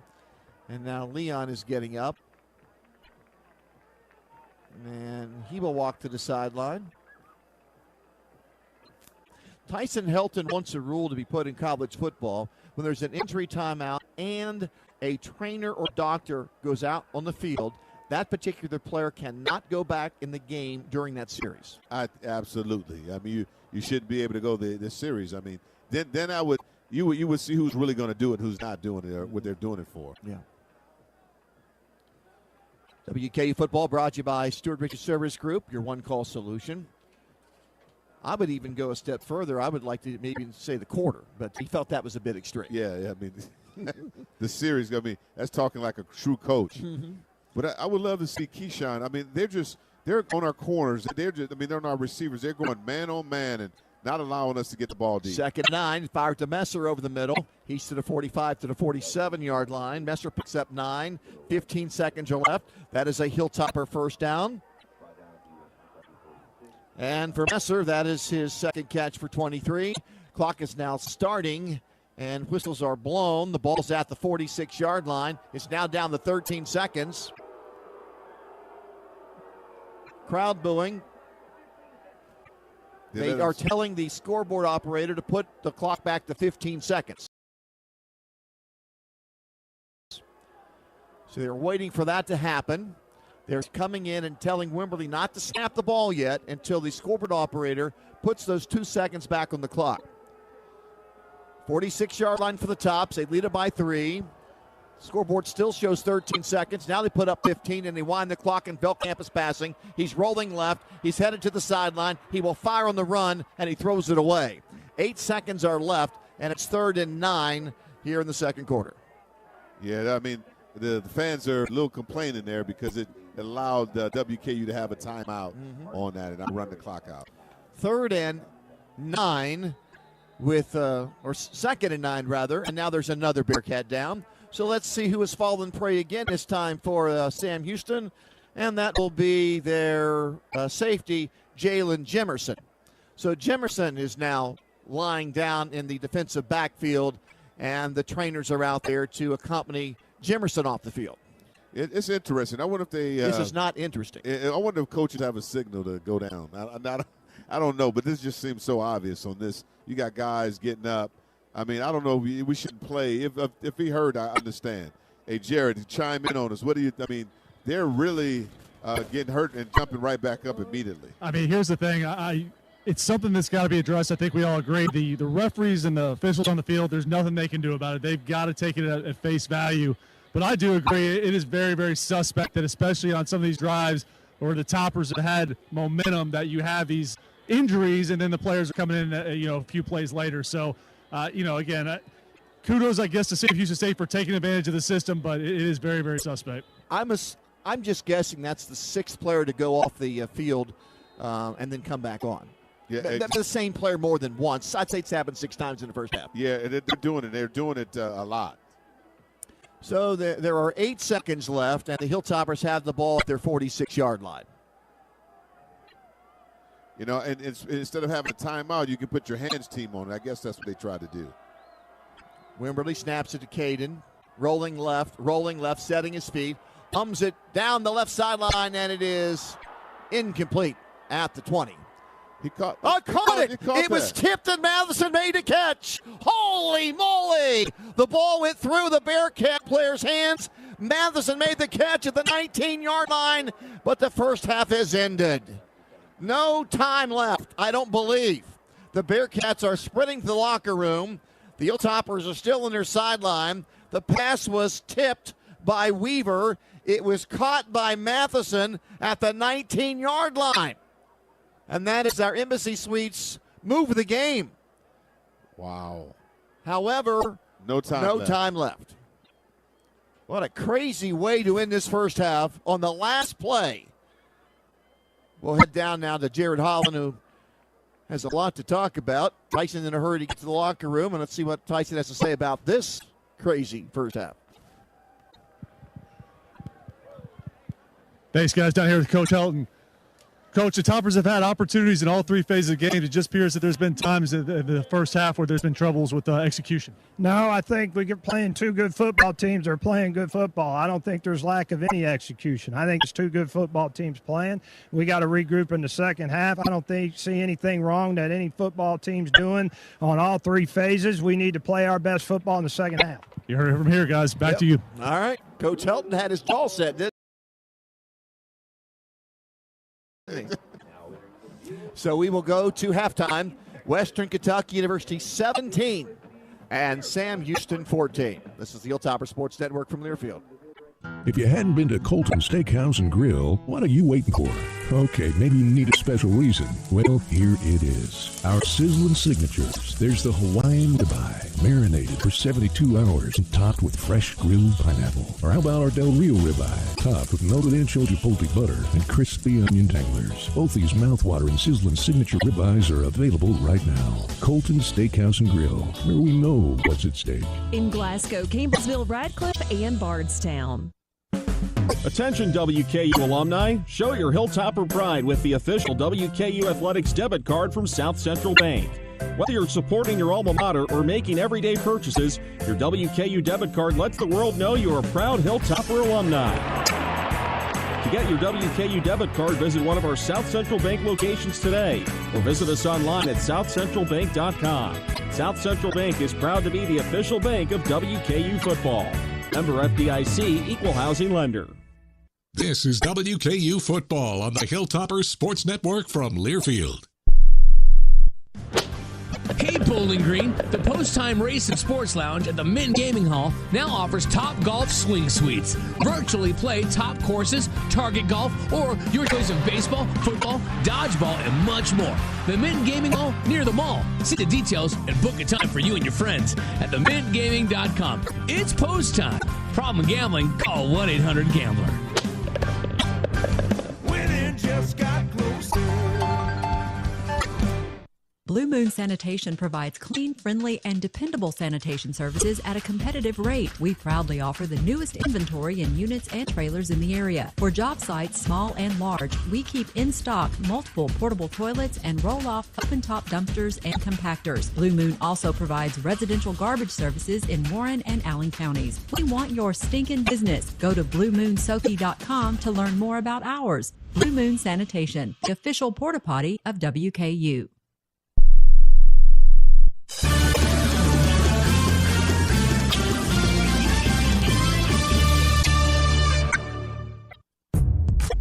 Two quarters are in the books on the Hilltoppers Sports Network from Learfield. It's time for the South Central Bank Halftime Report. South Central Bank. South Central Bank is proud to be the official bank of WKU football. South Central Bank. Community banking at its best. To lead things off, let's head back to the stadium for a recap of the opening 30 minutes. As anticipated, a very competitive first half between the Hilltoppers and Bearcats. A year ago, WKU won 28-23 at Houchin-Smith Stadium when Desmond Baker picked off a pass in the end zone. The Hilltoppers overcame 5 turnovers in that game to win it. No turnovers tonight. Right now they're up by 3 at halftime, 17-14. The first half ended on the tipped pass that Matheson caught as time expires at the Sam Houston 19. 1 more second left, and the Tops could have brought out their sure-footed place kicker, Lucas Cordero. Absolutely. I mean, great execution on the play, making plays there. Just didn't have enough time. Just wasn't enough time. Like Coach said, there's 2 really good teams, and you never know who's going to make a big play next. Hilltoppers have out first down Sam Houston 18-8, while Sam Houston is out big play WKU. They have a couple of long runs after short catches for touchdowns. Yeah, I mean that's really the story is the yardage after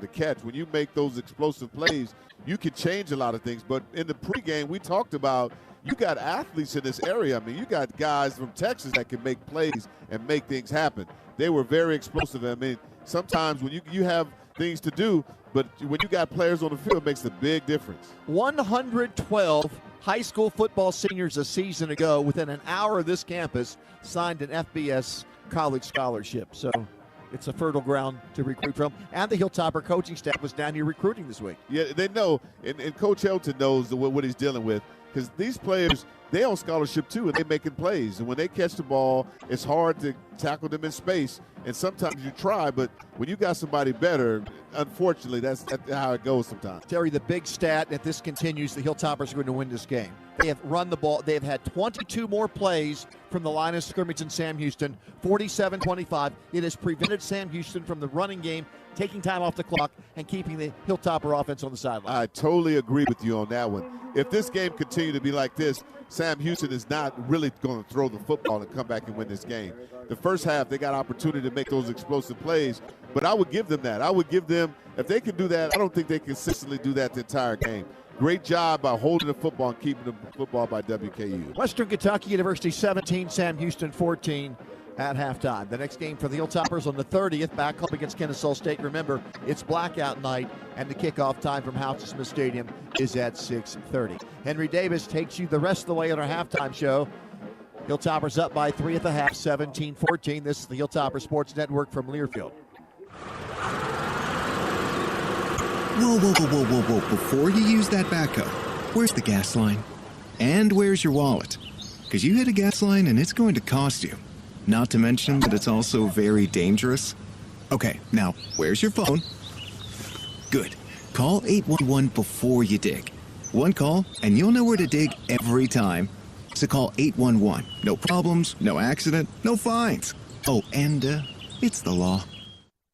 Holy hand-rolled tortillas. Does Chewy's know Tex-Mex or what? We're making our fresh tortillas all day long. Perfecto for wrapping up Chewy's famous Chicka Chicka Boom Boom enchiladas. Stuffed with house-roasted chicken, smothered in spicy, cheesy Boom Boom sauce. Better have a hand-shaken fresh lime Rita handy. Just saying.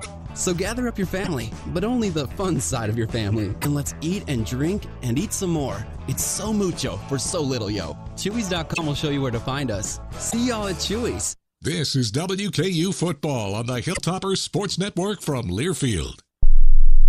Whether you are traveling for work or leisure, Three Springs Hospitality and our hotels would love to be your home away from home. Each hotel is unique and offers a variety of different amenities to all types of travelers. Parking and Wi-Fi are always free. Home 2 Suites by Hilton and Holiday Inn Express and IHG Hotel also offer free breakfast. Our Candlewood Suites even feature fully equipped kitchenettes in all guest rooms. The best part is that WKU's campus is 10 minutes away from any of our hotels, so be sure to book your travel in the fan zone under the Travel Center on the WKU Athletic website.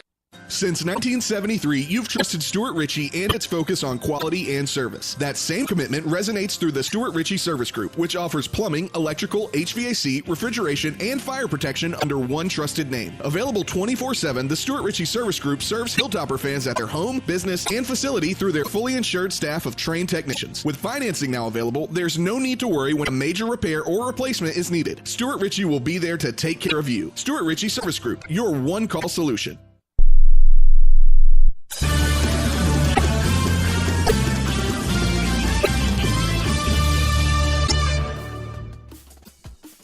Henry Davis back here with you inside the Learfield Network studios on the special weekday edition of Conference USA Football as Western Kentucky leads Sam Houston 17-14. Time now for a quick check-in on tonight's scores, games coming up for the rest of the week, and a preview of the game tonight between FIU and UTEP, plus a couple matchups going on in college football the rest of the weekend. The Hilltoppers drew first blood in the game, starting quickly tonight down in Texas. Sam Houston took a minute to get going on offense themselves, but started reeling them off in the second quarter. Elijah Young helped catapult WKU back into the lead before the half. This Wednesday night also features the FIU Panthers heading into El Paso, Texas to battle it out with the UTEP Miners. FIU's coming off of a close loss in overtime to the conference best Liberty. UTEP still hunting for their first win of the season. They are firmly at the back of the pack in those CUSA rankings. That game kicks off at the top of the hour in just a little bit. We'll keep you up to date on that game as second half coverage of our game continues. As for the rest of Conference USA action this week, first was a bit of a what can only be described as a wonky game, which saw Middle Tennessee get their second win over conference newcomers Kennesaw State 14-5. Mostly a defensive battle in that one, which saw scores from a punt return and a safety highlighting those big scores of the night. The Owls of Kennesaw stood their ground and kept the game close for as long as possible to give themselves the best chance to get their first win, but they ultimately fell short. Also, last night, New Mexico State won a double overtime thriller against Louisiana Tech 33-30. New Mexico State's rushing game carried that team to victory. Pounding the rock proved that old school football can still be effective. They were evenly matched throughout that game. The Aggies appeared just a step behind, but at the end of the game, they persevered and came out victorious. We'll be right back to look at what's ahead in college football as WKU leads Sam Houston 17-14 at the half. You're listening to Hilltopper Football from Learfield. Attention WKU alumni, show your Hilltopper pride with the official WKU Athletics debit card from South Central Bank. Whether you're supporting your alma mater or making everyday purchases, your WKU debit card lets the world know you're a proud Hilltopper alumni. To get your WKU debit card, visit one of our South Central Bank locations today or visit us online at southcentralbank.com. South Central Bank is proud to be the official bank of WKU football. Member FDIC, Equal Housing Lender. Southland Dairy Farmers is a proud supporter of Hilltopper Athletics and wants to remind you that milk is a part of everything that's good. That's right. Whether you're drinking a nice, cold, frosty glass of whole milk, putting that slice of cheese on your burger, or devouring a delicious scoop of your favorite ice cream, getting 3 servings of dairy a day helps all Hilltopper supporters stay strong and healthy. Heck, how do you think Big Red stays so energized in action? Milk, a part of everything that's good. Go Tops. This is WKU Football on the Hilltoppers Sports Network from Learfield. Hey Bowling Green food lovers, looking for mouth-watering treats? Awaken your taste buds at Awaken Bakery. Awaken Bakery has an array of goodies, from freshly baked bread and hot sandwiches to delectable cookies and pastries. WKU students, don't forget you can use your Flex Meal Plan dollars here with your student Grubhub account. Call us at 270-551-4440 to pre-order, or visit our shop on East Main Avenue in downtown Bowling Green for a warm welcome. Awaken Bakery, your go-to spot for delicious delights. Hey Bowling Green, need news that's as fast-paced as the game? Tune in to WBKO News, your number one source for breaking news, weather updates, and all in-depth coverage you crave. We're on the front lines bringing you the latest headlines as they happen. Stay connected, stay informed, and never miss a beat. Catch us streaming live at WBKO.com. WBKO News, local first now. Just like you, we're always in the game.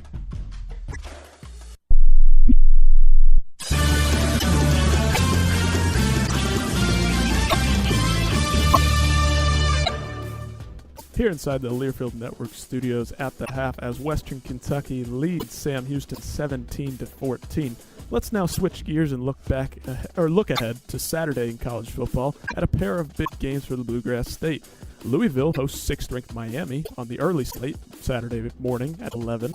A huge ACC matchup featuring the Heisman contender Cam Ward of the U, coming off a bye and trying to stay undefeated after a couple of controversial wins. Louisville may be the underdog in this one at home, but they are motivated and hungry to get a win and keep that momentum going after a great performance last week at Virginia. The Kentucky Wildcats are also back in action in the Swamp against Florida Saturday night at 6:45. They will be battling it out at the bottom of the SEC rankings. Both teams are 3-3 this season and both lost last week. Both are starving for a victory in this one, and Kentucky's undefeated away from home this season. Question is, can they keep that streak going in hostile territory Saturday night against the Gators? Now we'll switch gears and look ahead to some of the games we got in the coming days. Tomorrow night, Friday night football, we've got Oregon taking on Purdue. Oregon's number 2 in the nation after the big win against Ohio State last week. BYU also in the late game that night. They're ranked number 13th. As for the rest of the top 25, we got a big one at Rocky Top. Alabama's going into Tennessee. That will be number 7th against number 11 in the nation. We've got another one at the 3:30 slate in the Big Ten. Number 24, Michigan going into Illinois. Number 20, that will be 24th ranked Michigan versus 22nd ranked Illinois. An interesting matchup in the Big Ten for sure. And then the big one at night on Saturday night, 7:30 kickoff is Georgia at Texas. A big SEC matchup. We'll all be looking forward to that one.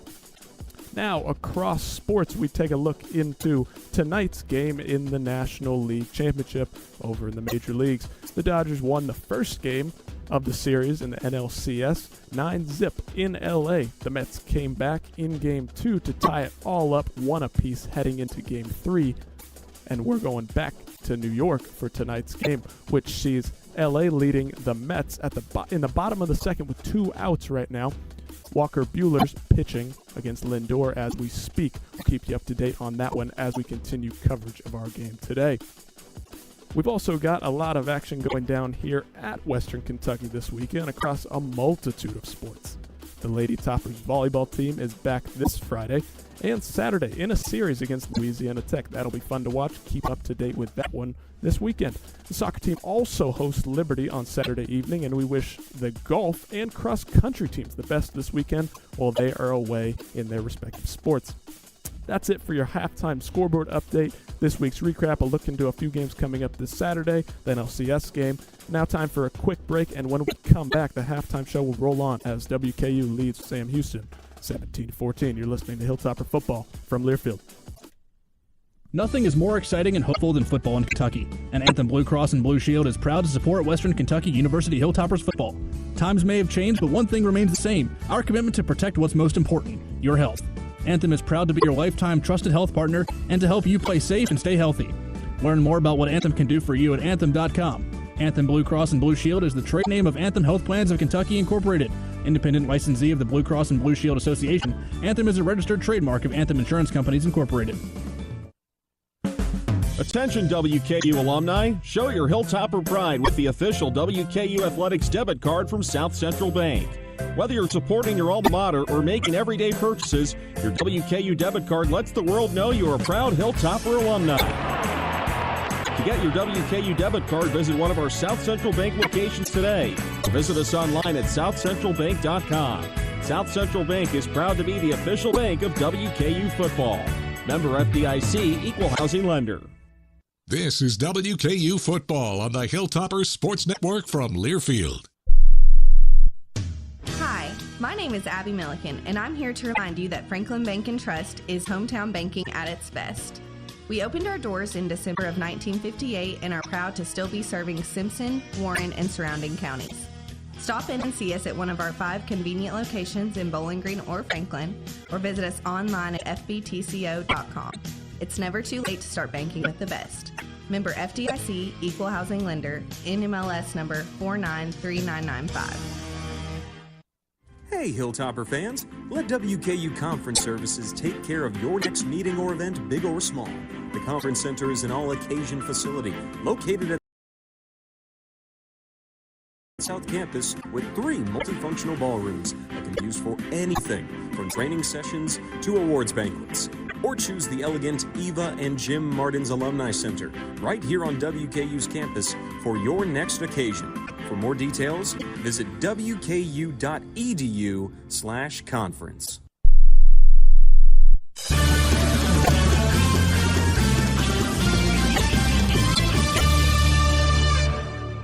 Randy, Terry, and Jared back with you. WKU football leading Sam Houston 17-14 as we begin play here in quarter number 3. Let's now step out for station identification.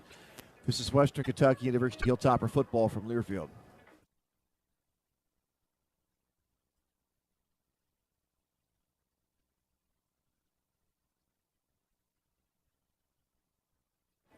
Hilltopper football heard on such great stations as AM 790 and 104.9 FM, WNTC Radio in Nashville. Also in Somerset on AM 1480 and 97.7 FM, WTLO. 2 quarters down, 2 to go. This Hilltopper defense has now put together 6 consecutive quarters without allowing an opponent to have a snap inside their red zone. It's an amazing stat, Terry. I mean, unbelievable stat. And like we said, like you talked about him, got to give you a lot of credit for that and recognize Keyshawn Swanson is the leading tackler, man, with 6 total tackles and 5 solos. Swanson is the senior who is starting tonight with DeMarco Williams being out with an injury. So the Toppers are now kicking off as we start the second half. It's 17-14. Sam Houston will have an opportunity to have the ball in their hands to start the third quarter. Herbacek is back. He had a nifty return one time in the first half. Planet Fitness is the Hilltoppers judgment-free zone. Join today at the newly expanded Scottsville Road Club in Bowling Green for as little as $15 a month. Hilltopper head coach Tyson Hilton almost back at home. He quarterbacked just an hour south of here at the University of Houston. His record in conference play as the head coach for the Hilltoppers, 30-11. That's a winning percentage of 73%. Here's a kick from Riley Stevens on this winless evening. It bounces into the far corner, goes into the orange end zone, and out. And it is a touchback. Here come the Bearcats, first down and 10 as we start quarter 3. Hilltoppers are up 7-0 after the first quarter. Fell behind 14-10, but rallied on a 75-yard touchdown drive as Belkamp hit Elijah Young out of the backfield in a swing pass. He was untouched and absolutely walked into the end zone from 7 yards away. Hunter Watson in the first half, 6 of 9 throwing, 128 and a couple scores, running 7 times for 37 yards. He's 9th in the nation in terms of rushing yards by a quarterback. They send a man in motion to flip it forward to him. That'll go down as a pass because he flipped it forward. And on that particular play, it is carried over the 35 to the 36-yard line for a first down. That's Ife Udeye. And a little razzle-dazzle there, worked for 10 yards. Second time he has carried the ball in a play like that. He'll carry it for a time. Now he's going to throw the ball downfield back to the quarterback, Watson. He turns it upfield, and a great open field tackle by Guidry to stop him after a 1-yard gain. great job by Guidry because there were 3 linemen on that side. They executed an unbelievable play, and Guidry was able to go around the tackle on that and make a nice play on that. He saved that for being a huge play. Terry, on that play, the player who caught the ball was their backup quarterback, Jace Bauer, and Jace Bauer stays in the game on his formation. So they're out there with 2 quarterbacks, Watson and Bauer. And it is going to be taken upfield by Bauer, 40, 45, 50, and down to the Hilltopper 47-yard line. Bauer is a transfer from Central Michigan, a great running quarterback at Central Michigan. He started 9 times and rushed for over 100 yards 3 times. Yeah, they're showing a little wrinkle here. They're keeping him in the game, so they're trying to establish the run. I wonder what's going on with their quarterback because it had to be something going on because he would be still in the game. He was out there on that razzle-dazzle play, but Watson is off the field now, and Bauer is in at quarterback out of Ankeny, Iowa. His junior college was Iowa Western Community College. That's Mark Reardon's stomping grounds, and he's going to run it right up the middle for about 4. He's a powerful runner to the 43-yard line. Mark Reardon, WKU head baseball coach, and that's where Ankeny played his college football at. Yeah, you're going to have a lot of eye discipline here because he's really good at reading that midline, that mid zone. So he's reading it really well and making plays. So the linebackers have to really make sure they discipline on their eyes and see what the linemen are doing and making plays on the line of scrimmage. 2nd of 6 from the Hilltopper 43-yard line, 12:55 to go, quarter 3. Bauer looking to his sideline. He's 6'2" and 220.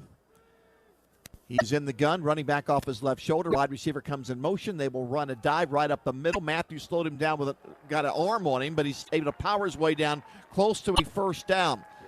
Matthews had a little contact there to slow him down a bit, and then Terry and Thompson, the former Bowling Green Purple, dropped him, and it's 3rd down and 1 following the 5-yard gain. Yeah, this is where their sweet spot is. 3rd and 1 is hard to contain them here. And they run it up the middle for about 2. Thomas stuck his nose right in there to bring down Ducker, the ball carrier, Ducker rather, and it's a first down for Sam Houston as Ducker picks up 2. Yeah, so they come in and bring the other quarterback, so they're going to establish the run, but we can't keep our eyes in the backfield and not expect a possible run, a pass here. They set this up for this motion. When they try to shift the motion, they're going to try to sneak some type of pass eventually. This is the 4th time in 7 games that Bauer has played a little bit. He runs right. He fakes a end around and runs it to the outside, and WKU snows over that one blocker out there. It was 4 whites against 1 orange, and the white shirts won that battle as Darius Thomas, the speedy linebacker, ran it down and knocked him out of bounds. Great execution by the Tops. If they're going to try to run the football, we got to make those plays at the point of attack, at the line of scrimmage. 2nd down, 10, 11:24 to go in the 3rd quarter. They're in a pistol now. Running backs McKinney behind Bauer. Bauer will take it looking, fires it short of the middle, low and behind his intended receiver between the hash marks at the 25-yard line. Bauer this year is now, prior to this game, 10 for 17 in his 3 games off the bench.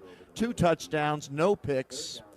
He's rushed it 17 times for 70 yards. Yeah, I like this situation. 3rd and 10 on that pass. He almost pushed that one. He did not. It looked like a shot put. Yeah, he didn't step into that throw at all. So Coach Summers going to bring pressure on him to get the ball out of his hands really quick. Now he has everybody in every gap, and here you come, Bauer. They're bringing everybody. Bauer takes it, dropping back. They're after him. Sidestep 1, runs up in the pocket, fires on the right flat to the 36, down to the 30. Tackle was made in the open field. It'll be 4th and 4. That stop was made by nose tackle Dallas Walker. He's 5 yards downfield and makes a tackle on that pass play. Yeah, either that could be good or bad if you find out. Did you get blocked 5 yards downfield? But that was a great execution. Really hustle play on his behalf. So the Tops stop Sam Houston. Now the Bearcats come out for a 3-pointer from the right hash mark from 47 yards away from Christian Pavon. From this distance, he's made 3 out of 3. This to tie the game with 10:32 to go in the 3rd quarter. It was nearly blocked. Yeah, that's no good. And it is short and wide to the right. Upton Stout got in there. Jared Holland, he's raising his hands up in the air as if maybe he deflected that ball. Upton Stout was there, and that ball was short and wide to the right. Yeah, he made a play on that one. He shot through that gap there, and that's a really good play, though. And you come down here if we look at the rest of the game, there's only a few things that happen in the game that make a difference. When we look at the end, that was really important on that. Don't know for sure if he touched it. I'm just assuming he is from his body reaction after the kick was short and wide to the right. We have a timeout. Hilltoppers still maintaining their 17-14 advantage. 10:26 to go in quarter 3.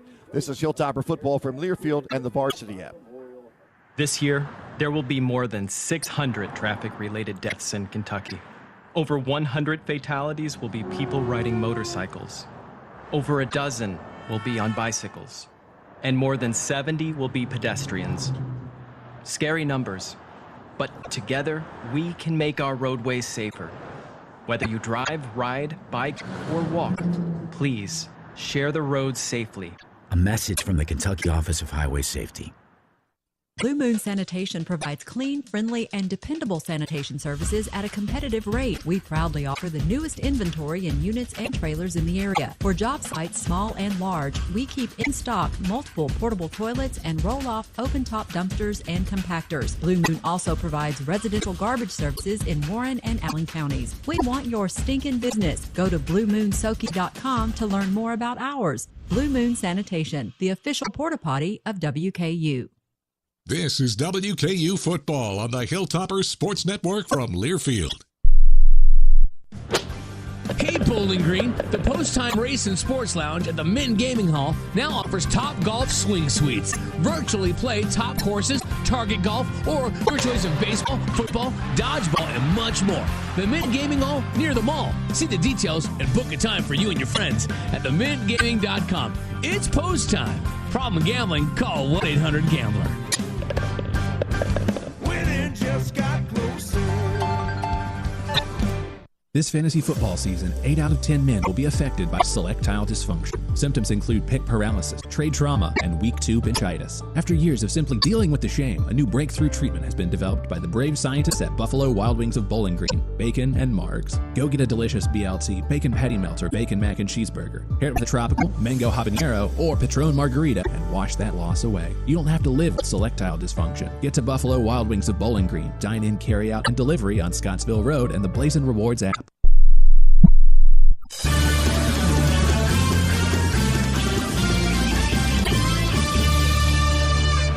Sam Houston took the ball in the J.C. Kirby and Son third quarter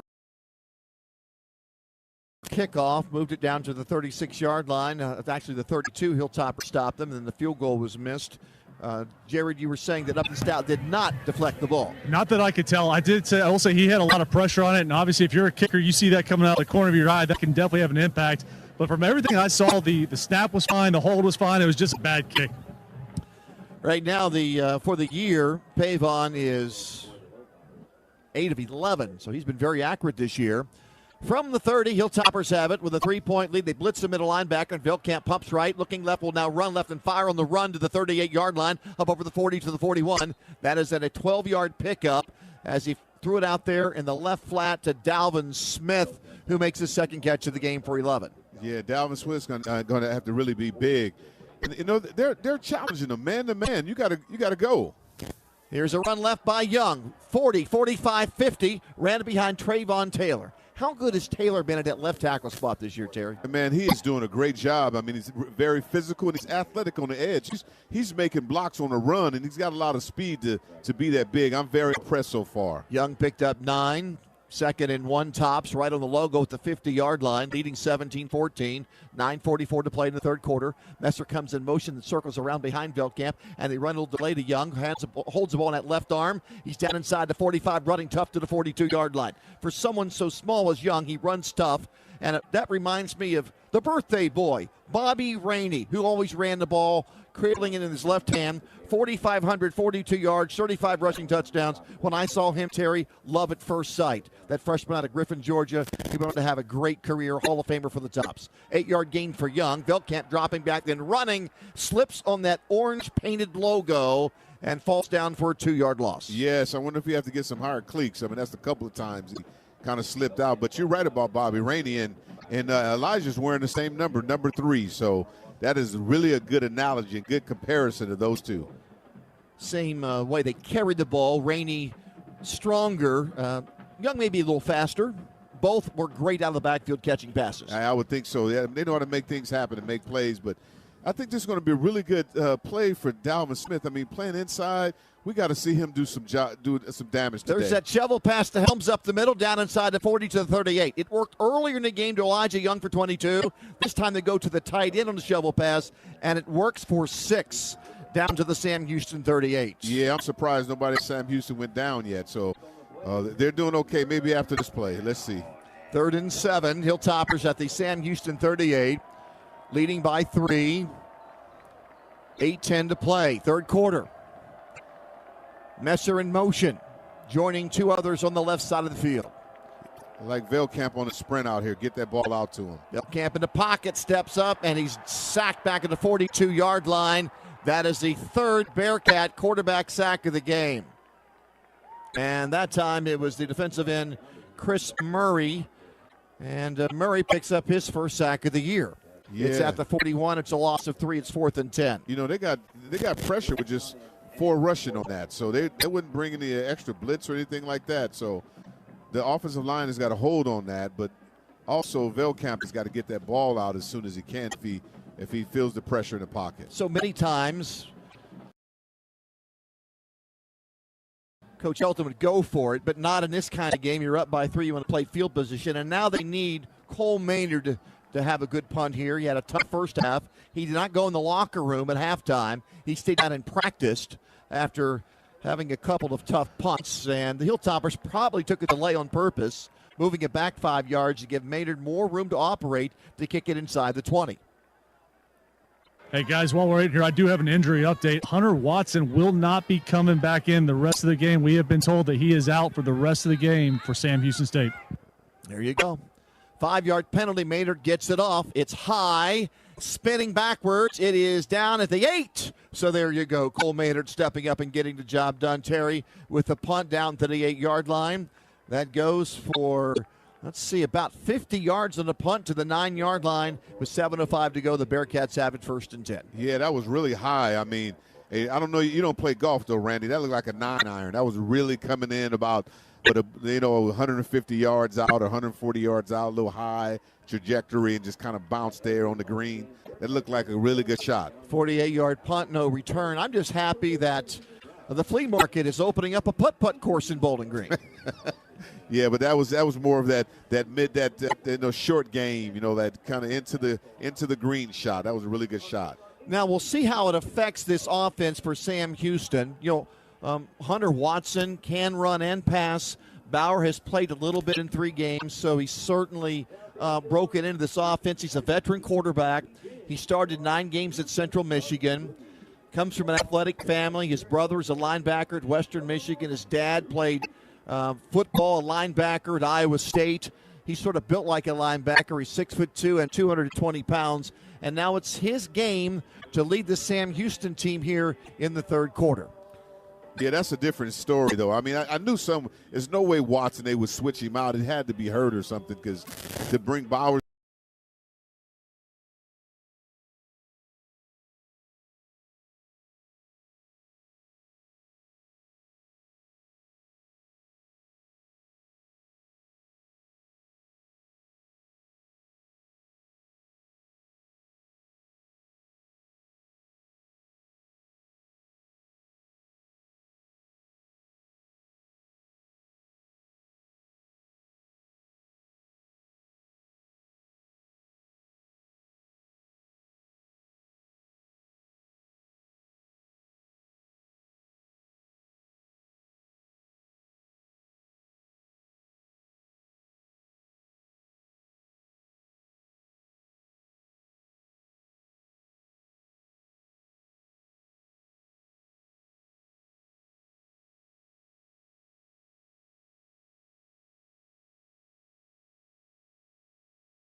part that happens. I mean, there's a belief factor and understanding that there's a couple of home runs sitting there about every situation when we snap the ball and start looking vertically down the field. Story of this press box, off to our right. Looked as if he got both feet down. And they are now going to review the interception by Upton Stout, who's the Hilltoppers' big playmaker on defense. If it holds, that is Stout's first interception this year. Now, he's made a ton of plays. He's at that nickel spot rather than the corner.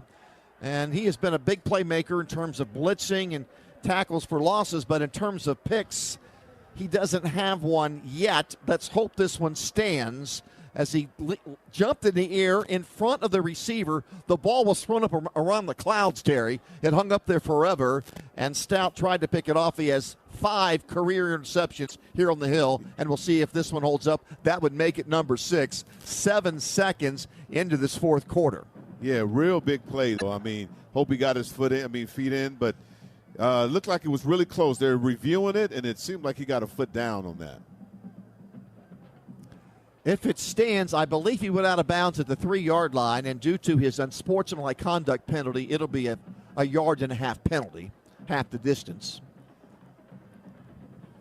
How good has Upton Stout been since he arrived on the Hill after transferring at that time in conference from North Texas? North Texas, the Mean Green, they were in Conference USA when Stout decided to leave his home state and come to Bowling Green, Kentucky, and then had an option to go to Michigan last year. He was in the portal. He verbally said he was going to go to Michigan and changed his mind and stayed here on the Hill. Yeah, no, to keep him was a really big get on that one because he is definitely a playmaker, can make things happen. He can play in any program, and he decided to stay here at WKU and definitely was rewarded for it, and he's a guy that we need in this program. Jared, he's a player when we heard he was going to go to Michigan, he did not play in the bowl game. I just assumed he was Ann Arbor bound, and it was a big celebration when Upton Stout decided to stay on the Hill. He has his own clothing company in his apartment. He designs clothes, and he likes it here. And he's still a Hilltopper and could have made a big play. It's still being reviewed. And guys, while we're waiting, the unsportsmanlike penalty was for doing the Zombieland celebration. That's been a big celebration. It's been all over social media. Is what Khalif Halassi started a few years ago. It's been picked up by Miami and a couple of other programs, but he was doing the Zombieland celebration while he came off, and that's what got him in trouble. Could you describe that one for me? Yeah, so you put your hand over your face mask, and then you put the other one straight out, almost like a zombie, like a zombie's walking. So it's just become a pretty big thing over social media. So for those viewers who like the TV show The Walking Dead, and I've never seen that one. I have friends and a dear friend who watches it all the time. Did they have that sort of walk in that particular show? That's exactly where it came from. They say he didn't catch it. Okay. He did not make the interception, and add to it, it's a 15-yard penalty for the zombie walk. Wow. That works totally opposite in our favor. I mean, not in our favor on that one. So it could not have worked out any worse for the Hilltoppers. No pick. No pick, and it's a 15-yard penalty. And for the first time in 7 quarters, the opponent is inside the Hilltopper 20-yard line. It's at the 18. Bauer to Ducker, hit in the backfield at 21, spins away, gets back to the 19. He'll lose 1. He's a powerful runner. Stout drops him. They're going to give him forward progress to the 18 at 2nd and 10. Exactly. You see the referees now helping the players up now. 14:35 to go, and there's a Hilltopper now down on his back. 17-14, WKU up by 3, and we've got a timeout. This is Hilltopper football from Learfield. This week's charity champion is the Stuff the Bus Foundation of Southern Kentucky. Stuff the Bus works to make sure that every child can have the essential school supplies and support needed to walk in on the first day on an equal playing field with all the other children. Stuff the Bus stays 100% local, and in some way, every child benefits from the supplies that the Southern Kentucky community donates. Learn more and donate online at StuffTheBusKY.com. Houchins Industries and WKU are proud to recognize the Stuff the Bus Foundation of Southern Kentucky as a charity champion. From their first steps to their first dance, high chairs to high school. At Norton Children's, We know that when you're a parent, one thing stays the same through every stage. Their health is the most important thing in the world to you, which is why it's the only thing we do. Caring just for kids. For all the little things, the big things, and everything in between. NortonChildren's.com/justforkids. For all the care along the way. This is WKU Football on the Hilltoppers Sports Network from Learfield. With our new tavern-style pizza. Flavorful toppings, a large crispy thin crust, 16 snackable squares, 4 new recipes, and only $12. You've never had a pizza so bold. So go thinner, go crispier, go bolder, and get the new tavern-style pizza only from Pizza Hut. Pizza Hut's done it again with our new tavern-style pizza. Flavorful toppings, a large crispy thin crust, 16 snackable squares, 4 new recipes, and only $12. You've never had a pizza so bold. So go thinner, go crispier, go bolder, and get the new tavern-style pizza only from Pizza Hut. For over a decade, Cheetah Clean has been keeping Bowling Green clean, proudly serving you with 7 convenient locations in Bowling Green and Glasgow. We're thrilled to announce that the Cheetah Clean experience just got even better. Now introducing detailing services. Visit our brand new detail shop at Scottsville Road. Plus, as a Cheetah Clean member, you'll receive exclusive discounts on detailing services and free roadside assistance. Go Tops!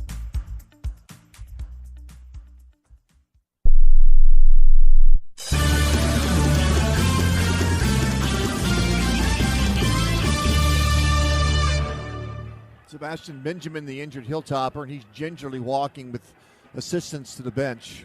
Hilltoppers have lost 2 defensive linemen in the last couple of weeks. Harvey and Loving to season-ending injuries. Benjamin now going into the injury tent behind the bench. Right now, Sam Houston has the ball at the WKU 18. It's 2nd down and 10. The Hilltopper red zone defense, number 5 in all of college football. They've only allowed touchdowns on red zone visits 11 of 18 times. If you take out the 2 losses to Boston College and Alabama, teams are only 4 out of 10 inside the 20. We're at Sam Houston. Their most famous alum, Dan Rather, longtime CBS newscaster who started his big-time career as a public address announcer for the Houston Colt 45s before they changed their name to the Astros. But he has a degree here from Sam Houston, back then called Sam Houston State. 2nd down, 10 at the 18. Hagler over the ball, their center. Bauer in the gun. Bauer will grab it. Pumps short, nobody there. Will now run. He's to the 16, to the 15, and Upton Stout rides him down like he's in a rodeo.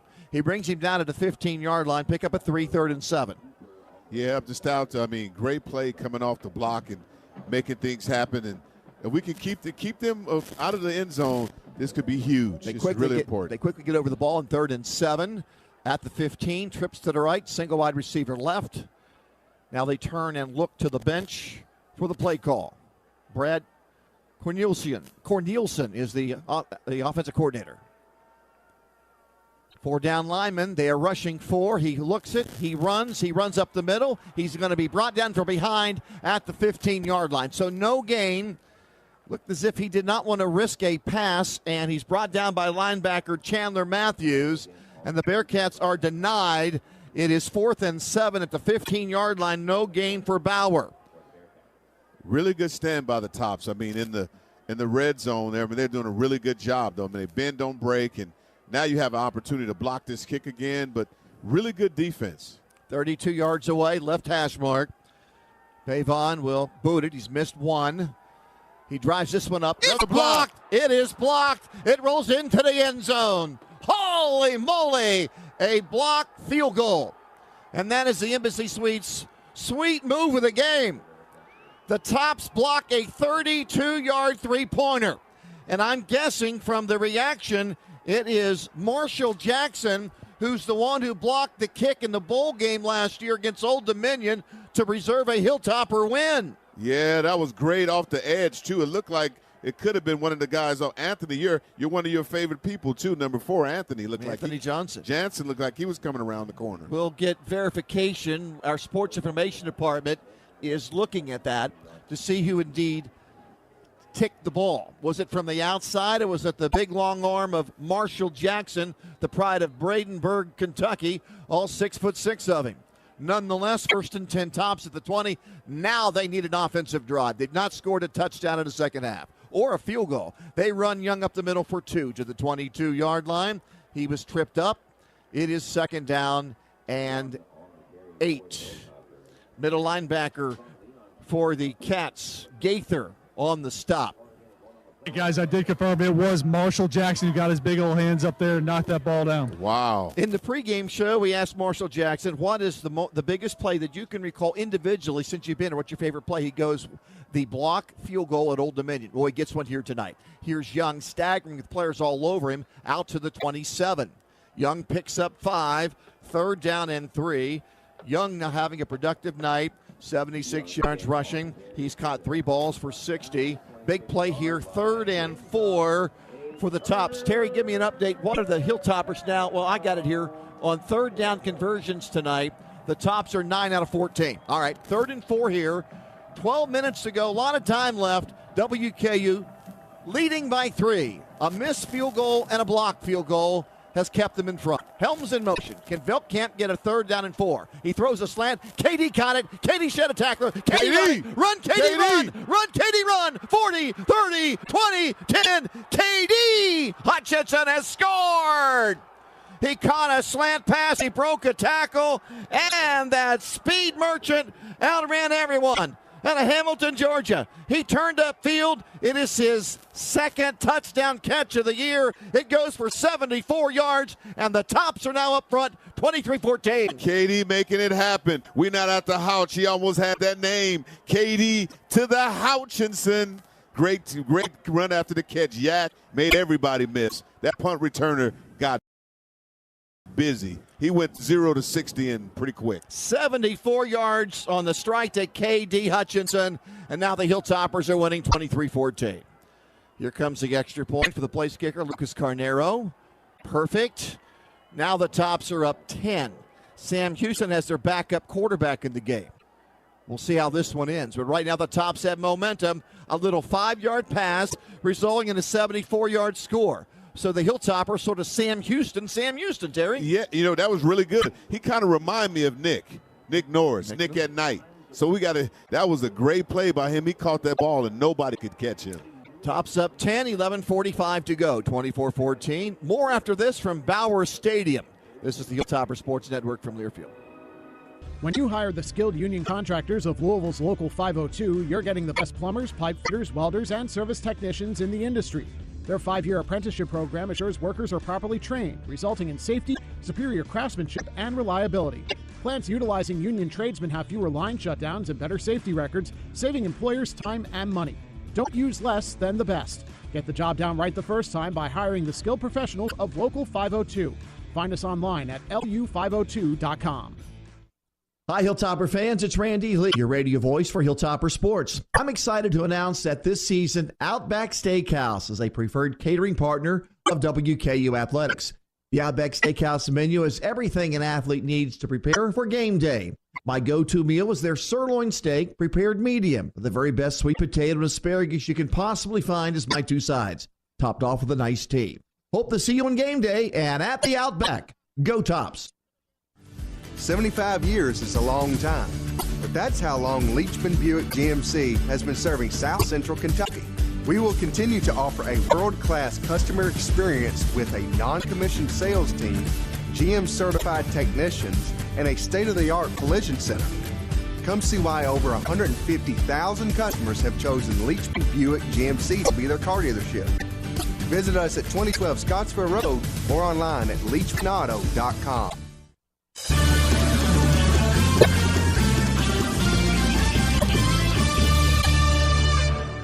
Terry, you said that KD reminds you a little bit of Nick Norris. Well, he reminds me a little bit of you. Same height. Both are fast. Yeah, he got a little shake. I think he's better than me. He got going, man. That was unbelievable. Now, and if I see him, he's like, that's pretty good. He said, I just can't wait to get one. That was really good. Really good. Nolan informs us that the Hilltoppers, wide receiver KD Hutchinson, that 74-yard touchdown pass, the longest of his career by 2 yards. I like it. KD, take it to the house in Sun. Really good, man. I'm really impressed with making plays like that. When you have an explosive play like that, 24-14, we were talking about that. It forces Sam Houston with their quarterback to throw the ball now, and he's not familiar. He's not comfortable in that situation. A minute and 50 seconds ago, this is on the scoreboard clock, not real time, but a minute 50, Sam Houston lined up to tie the game up with a field goal. And Hilltopper tackle Marshall Jackson blocked the field goal. And then on the third play of the drive after the blocked field goal from Marshall Jackson, Velkamp hits Katie Hutchinson for the 74-yard strike. And now the Hilltoppers are up by 10, 24-14. I just want to know if Jared, did you try to catch him? Did you run down there and see him run?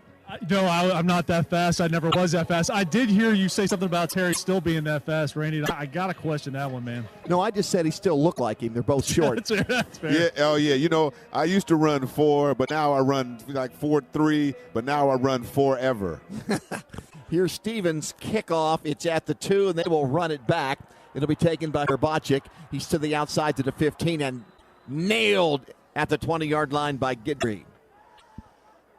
So the white jersey-wearing Hilltopper defense tonight will come out with a 10-point lead. There's still a lot of time left, 11 minutes and 41 seconds to go. The ball's at the 20-yard line after that short return. Hilltopper football brought to you by Kentucky 811. You're going to be digging in your yard. Do this first. Call 811. One call, and you'll know where to dig every time. Call 811. No problems, no accident, no fines. And, oh, by the way, it's the law. Bauer will take it. Underhand toss to McKinney on the outside. Cuts inside. Thomas reached for his jersey, and that McKinney is shifty. He takes it out to the 26 before he gets knocked down by that defensive end, Hosea Wheeler. 2nd and 4. Yeah, real shifty on that one. He made a couple of guys look real bad. Within these three positions right here, the 3 receivers to one side, they love to run the bubble screens. But right now, Byers is forced to throw this football, and he's going to make a mistake soon. McKinney has a 59-yard run this year. Bauer runs it right up the middle, and he's out to around the first down marker. Needs to get to the 30. Wheeler on another tackle, and it is a first down for Sam Houston. They're 14th of the game. Yeah, they have to stay one-dimensional. This is what they do. They know if you throw the football in the air, they're going to try to surprise you with something. But right now, he's going to run the football still. McKinney running it off his left guard to the 32. Pickup of 2, 2nd and 8. Wheeler has made 3 consecutive tackles, Terry Dobie. Yeah, he's making things happen down there. But you're not calling his name. He's the 18-wheeler. He's been big down there. By the way, that previous run was not a first down. It was 2nd and inches. So that carry is the one that picked up the first down as McKinney picks up 3. Now it's 1st and 10 with 10:20 to go. It'll run McKinney. No, it's fumbled in the backfield. It's on the ground, and the Hilltoppers are fighting for Bauer with it. And let's see who has it at the 25-yard line. Who has it? It is Hilltopper football. It is recovered by the defensive end, Zach Edwards, at the Bearcat 24-yard line. Looked as if they were trying to run a jet sweep, and Bauer dropped the ball, and Edwards scooped it up for a fumble recovery. It's the first turnover of the game, and WKU is 24 yards away from the end zone with a 10-point lead. Oh, yeah, on the turnover on the fringe of the red zone. You know what, Jared, that becomes a problem. No, it really does. It's a real problem for Houston State, especially considering the fact they've not shown that they could throw the ball effectively, especially with Watson out. And so at this point, if WKU can get a quick score, touchdown, it could be all she wrote for Sam Houston. See if the Tops can put the hay in the barn. 10-14 to go in quarter 4 with a 10-point lead. Here's a little handoff to Young. Looked like he was going to drop back the pass. He snuck it around the rib cage of Young, and he runs it down to the 20-yard line, maybe the 19 for 5. He sort of went behind Young and wrapped it around his rib cage, Terry. You know what? That was a really good play, like one of those delayed draws. But Young is having a really good game, and I think he's inspired by his Bobby Rainey's birthday today. He's going to represent that number 3. 2nd down and 5 at the Sam Houston 19-yard line.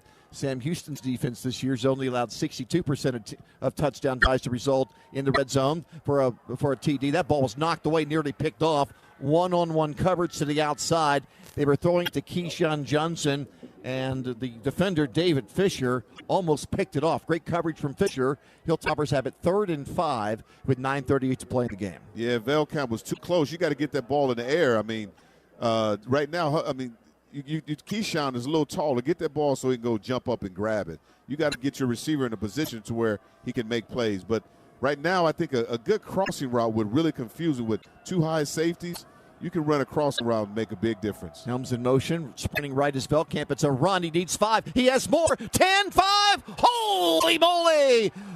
Caden Velkamp runs it around the right side behind Newsom, Jackson, and River Helms. And the Hilltoppers now have moved their lead to 16. The touchdown run from Velkamp makes it 30-14. A 19-yard run from Caden Velkamp. Velkamp had speed on the outside, too. He was determined to get in the end zone. Very impressed, and he saw that immediately outside zone with the quarterback. That was just a design run for him to sprint and go. 3rd and 5. It was snap it to Caden and blocked for him, and it worked for 19 yards in the score. Here's Carnero's extra point. Perfect. We have 9 minutes and 31 seconds to go. How was this game turned? Just minutes ago, Sam Houston was lining up to kick a short field goal to tie the game. It was blocked. 74-yard touchdown pass to Hutchinson. Fumble recovery by Edwards. 19-yard run from Caden. 31-14 Hilltoppers. 9:31 left in Huntsville. This is Hilltopper football from Learfield. We all know the importance of nutrition and diet for a healthy lifestyle. We also know dairy foods provide great nutrition and value. That's reason enough why Western Kentucky families choose Prairie Farms dairy products. From the rich and creamy taste of Prairie Farms yogurt and ice cream to the tangy zip of sour cream and dips, there's something fresh from the farm for everyone to enjoy. Look for Prairie Farms award-winning dairy products at your favorite grocery stores and retailers. Visit prairiefarms.com for recipes and coupons, and remember to drink local with Prairie Farms. Hey Bowling Green, the Post-Time Race and Sports Lounge at the Mint Gaming Hall now offers Top Golf Swing Suites. Virtually play top courses, target golf, or your choice of baseball, football, dodgeball, and much more. The Mint Gaming Hall near the mall. See the details and book a time for you and your friends at themintgaming.com. It's post time. Problem gambling? Call 1-800-GAMBLER. Winning just got closer. This is WKU Football on the Hilltoppers Sports Network from Learfield. WKU is home for big dreamers, for those who shape the future, who set their sights high, accept challenges, fuel their passions, for those with a desire to create a better tomorrow. You don't come here to prepare for one thing. You come here to prepare for everything. You belong on this hill, where we engage, learn, grow, and celebrate together. Climb with us at Western Kentucky University.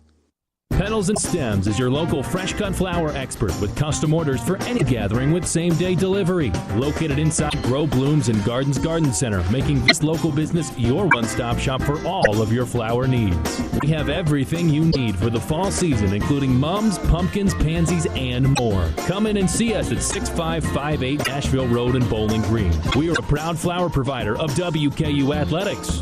Go Tops!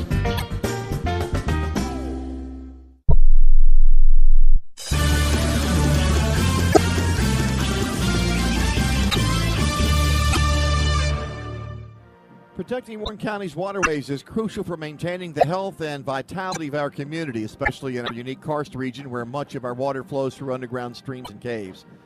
Our commitment to protect Warren waters safeguards those waters, prevents pollution, reduces flood risk, and ensures clean, safe environments for future generations. This message from the Warren County Stormwater. Great news on the scoreboard, 31-14, but one of the Hilltoppers' key defenders appears to have suffered an injury. Here's Jarrett. Thanks, Ray. Down here with Sebastian Benjamin, and he came off the field. Thought it was maybe a head injury or something the way he came off, but he is actually in a sling. His left arm is in a sling, and so he will not be returning this game. Obviously, he was the player of the game last week with the number of tackles he had and just a key part of this defense. So hopefully it's nothing too serious. Hopefully he's able to come back next game, but he is definitely out for the rest of this game.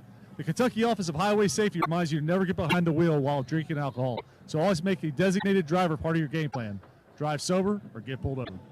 Evans and her Bocek to return it for the orange-clad Bearcats, white jersey pants, white helmet, or I should say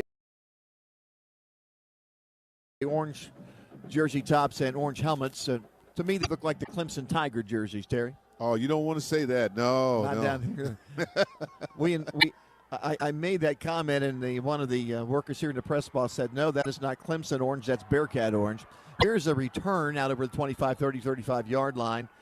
Alex Ford is the Hilltopper down there to make the tackle in her butt check. So here comes the Hilltopper defense. They are out there with a 17-point lead. This game has completely changed. We have 9:25 to go, and let's step out for station identification. You're listening to Hilltopper Football on the Varsity app and Learfield.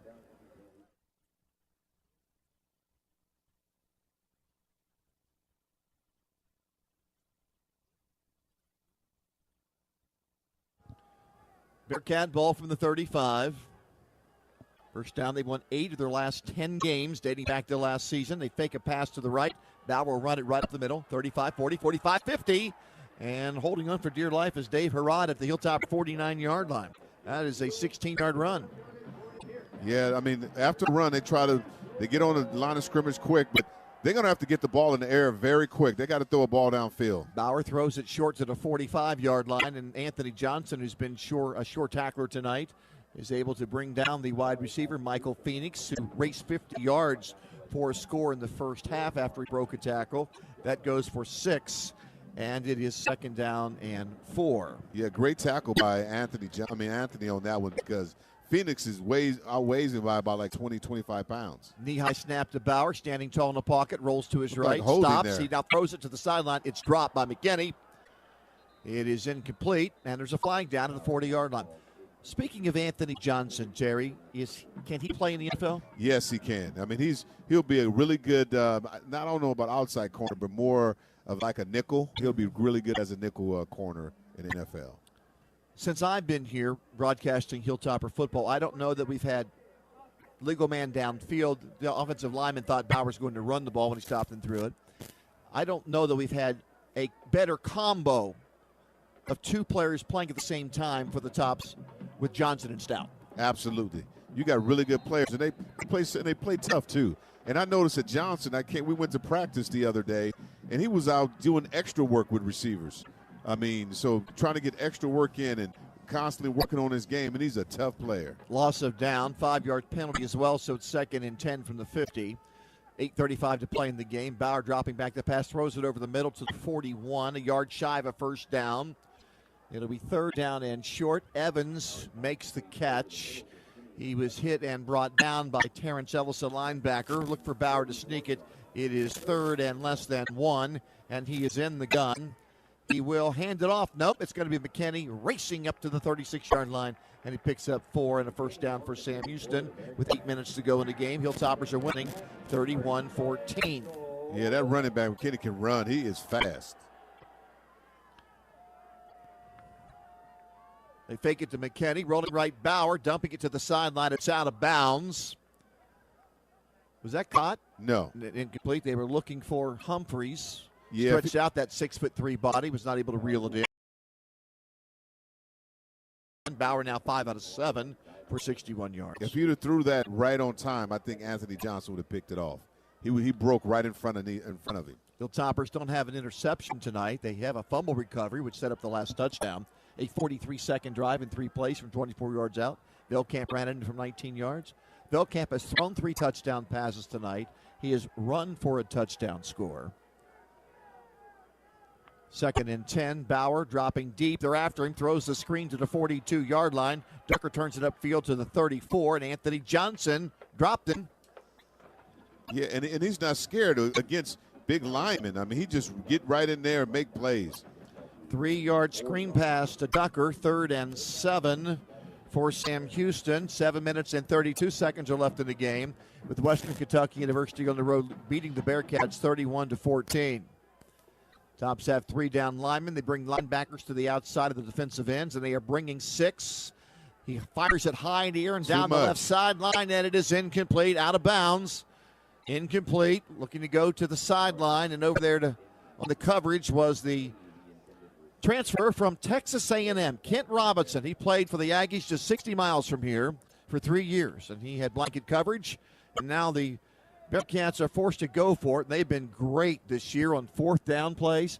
13 out of 20 on fourth down plays for Sam Houston, among the nation's best fourth down percentage team. Yeah, but the only problem is it's 3rd and 7. And I mean, 4th and 7. No, it's 4th and 7. 4th and 7 is no, and you don't have a quarterback used to it, but they're desperate right now. Here comes a blitz after Bauer. The pressure holds up. He throws it deep. One-on-one coverage. The receiver fell down, and a pass goes into the end zone. At the 12-yard line, Quavez Humphreys fell down, and Robinson was in there on coverage. They went to the same pass pattern, trying to beat Robinson with one-on-one coverage, and Kent Robinson won the matchup. Yes, he's like we said, Bauer, he just slung that one up. He didn't really plant his feet and look to get the ball in the air for the receiver to make a play. He just went ahead and just slung it up in the air. So the Hilltoppers now take over on downs. 7 minutes and 8 seconds to play in the game, and they have a 17-point lead, and now it's time to run the football, I assume. Absolutely. Run the football, but you know what? If they give it to you, if they sneak down, they might force you to throw it. Tops have been pretty good running the football tonight. Good running from Elijah Young. He's getting close to 100 yards this evening. Young gets another carry behind a couple of blockers, turns upfield and gets to the 37-yard line. He picks up 6. Good pulling play by the center, Wimberly. Where are we at in terms of running the ball right now, Terry? Yes, right now the total yardage is 113 yards, but Elijah Young is really picking up the load with 18 attempts with 84 yards, 19 for 84 now. 3 quarterback sacks have hurt that yardage total just a little bit. 31-14. Tops also continue to have the ball more than Sam Houston in terms of number of plays, and that's a key stat as well. Exactly. The total number of plays is 66 for the Tops and 56 for Sam Houston. Had a big discrepancy at halftime in favor of WKU. Young off-tackle run to the 40. 6 minutes and 20 seconds left, and Sam Houston calling a timeout with 6 minutes and 21 seconds left in the fourth quarter as the run from Young picked up 4 to the 41-yard line. So Sam Houston has 2 timeouts left to go in the game, and the Hilltoppers are winning 31-14, hoping to move their record to 5-2, moving it to 3-0 in conference play. They'll be off next week and come back Wednesday at home on the 30th against Kennesaw State, that scored just 5 points in their game last night against MTSU. Yeah, so, you get a chance to recover, and we got a couple of injuries, and you said Benjamin, and if Benjamin is out with his shoulder, may give them give them some time to relax and get some treatment and get back healthy. Hilltoppers playing without their starting safety, DeMarco Williams, tonight, but Keyshawn Swanson in his place as a starter has been dynamic. Man, he has been unbelievable, and he brings it too. He said, I'm going to get opportunity out there. I'm bringing it. I'm not a chicken, Swanson. I'm bringing the heat. 3rd down and 4. Hilltoppers have the ball at their 40-yard line. Messer in motion to the right. Velkamp will run it to the right. That's the same play ran the touchdown on. This time they corral him, and he leans forward as Hayes brings him down from right here in Huntsville after a 1-yard gain.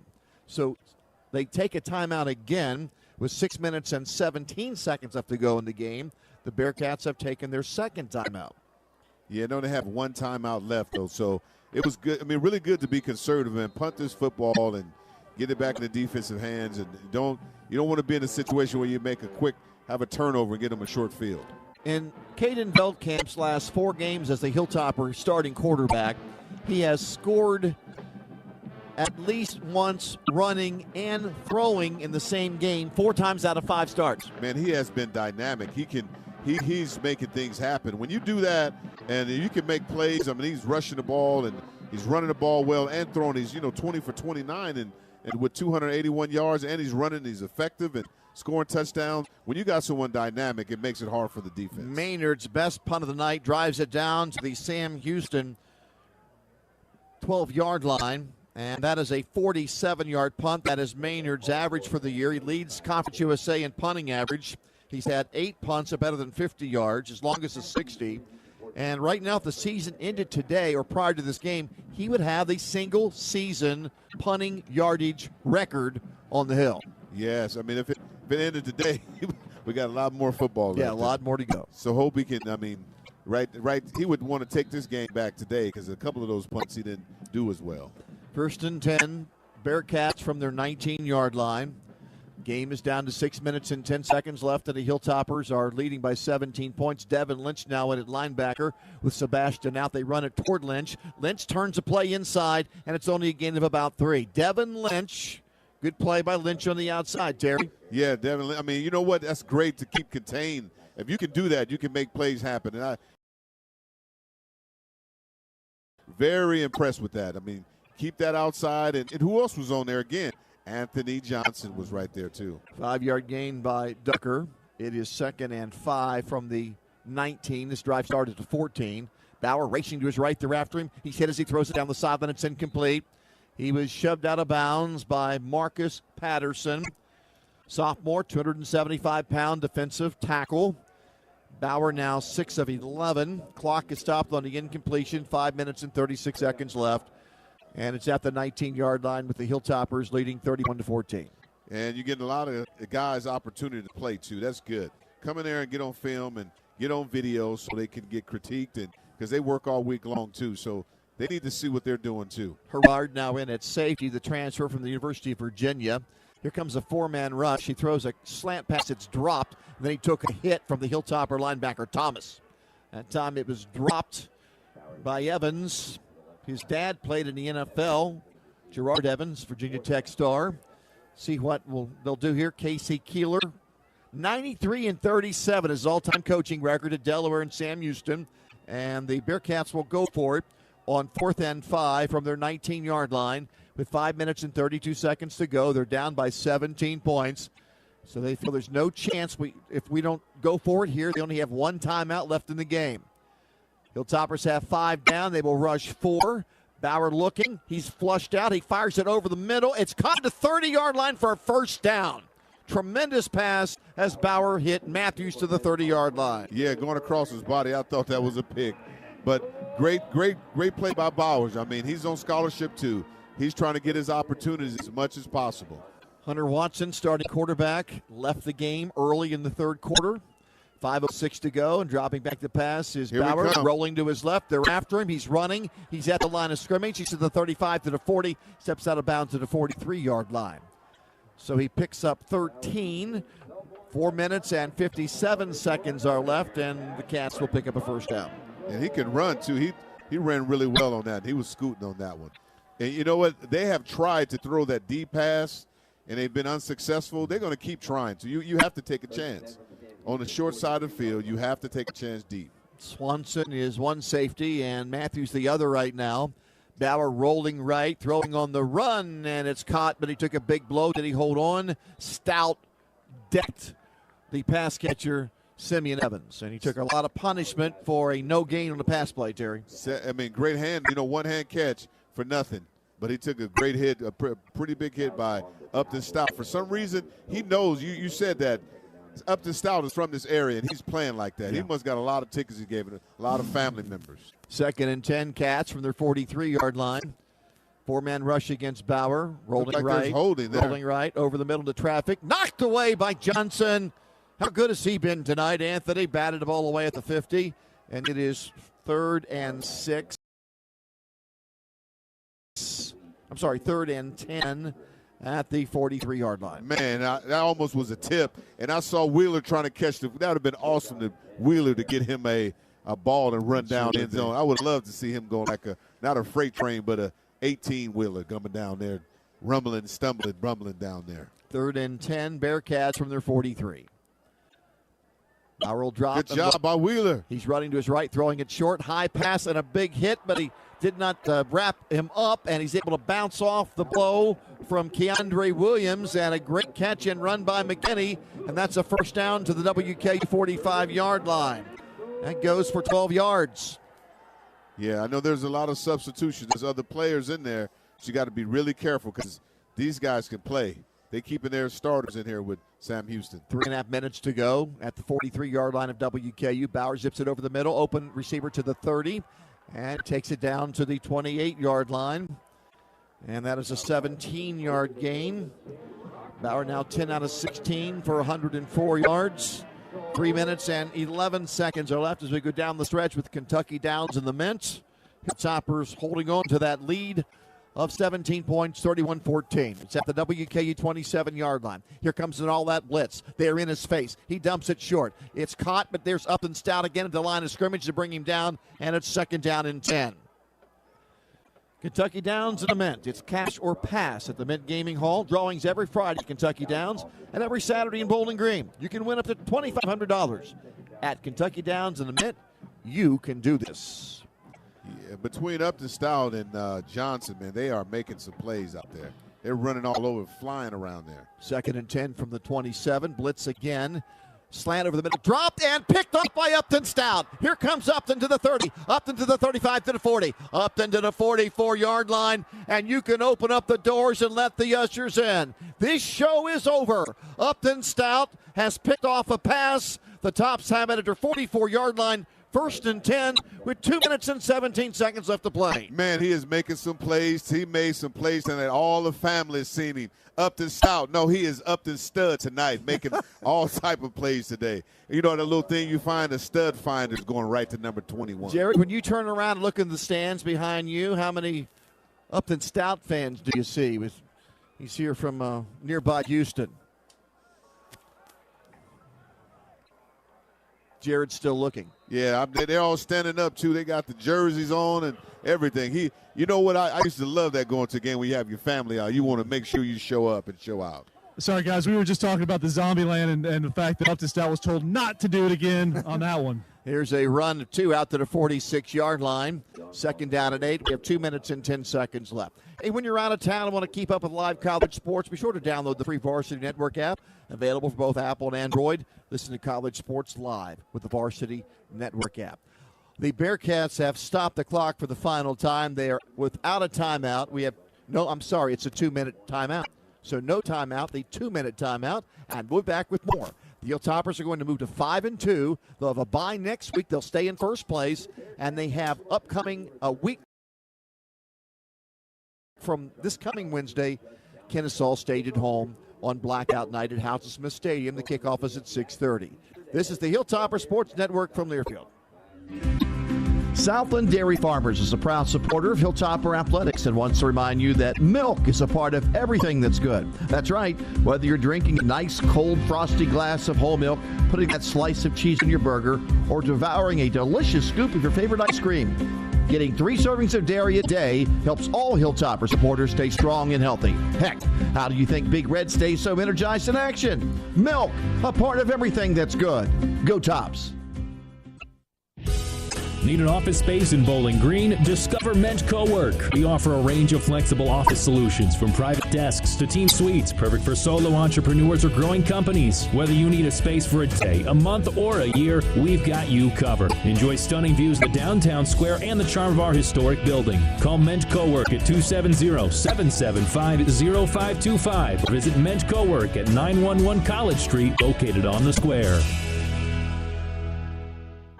This summer, discover downtown by visiting a participating Kentucky Main Street, your ultimate shopping destination. You'll find unique boutiques, cozy cafes, and something special for everyone. From Pikeville to Paducah and Maysville to Middlesboro, you can shop small, support local businesses, and experience the charm of Kentucky Main Street communities. Kentucky Main Street, where memories are made and friendships flourish. Now celebrating 45 years.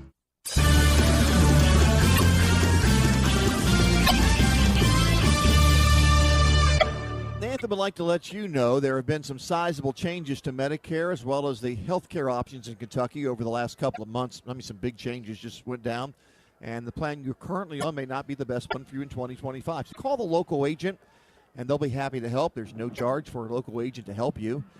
Track down a local agent, and they'll help you get through if you're 65 and over or under 65. Right now, Medicare open enrollment, for those of you over 65, you can make a Medicare change. The open enrollment is open until December 7th, And if you are looking for a health care plan or re-upping the one you had a year ago, the open enrollment starts November 1 through the end of the year.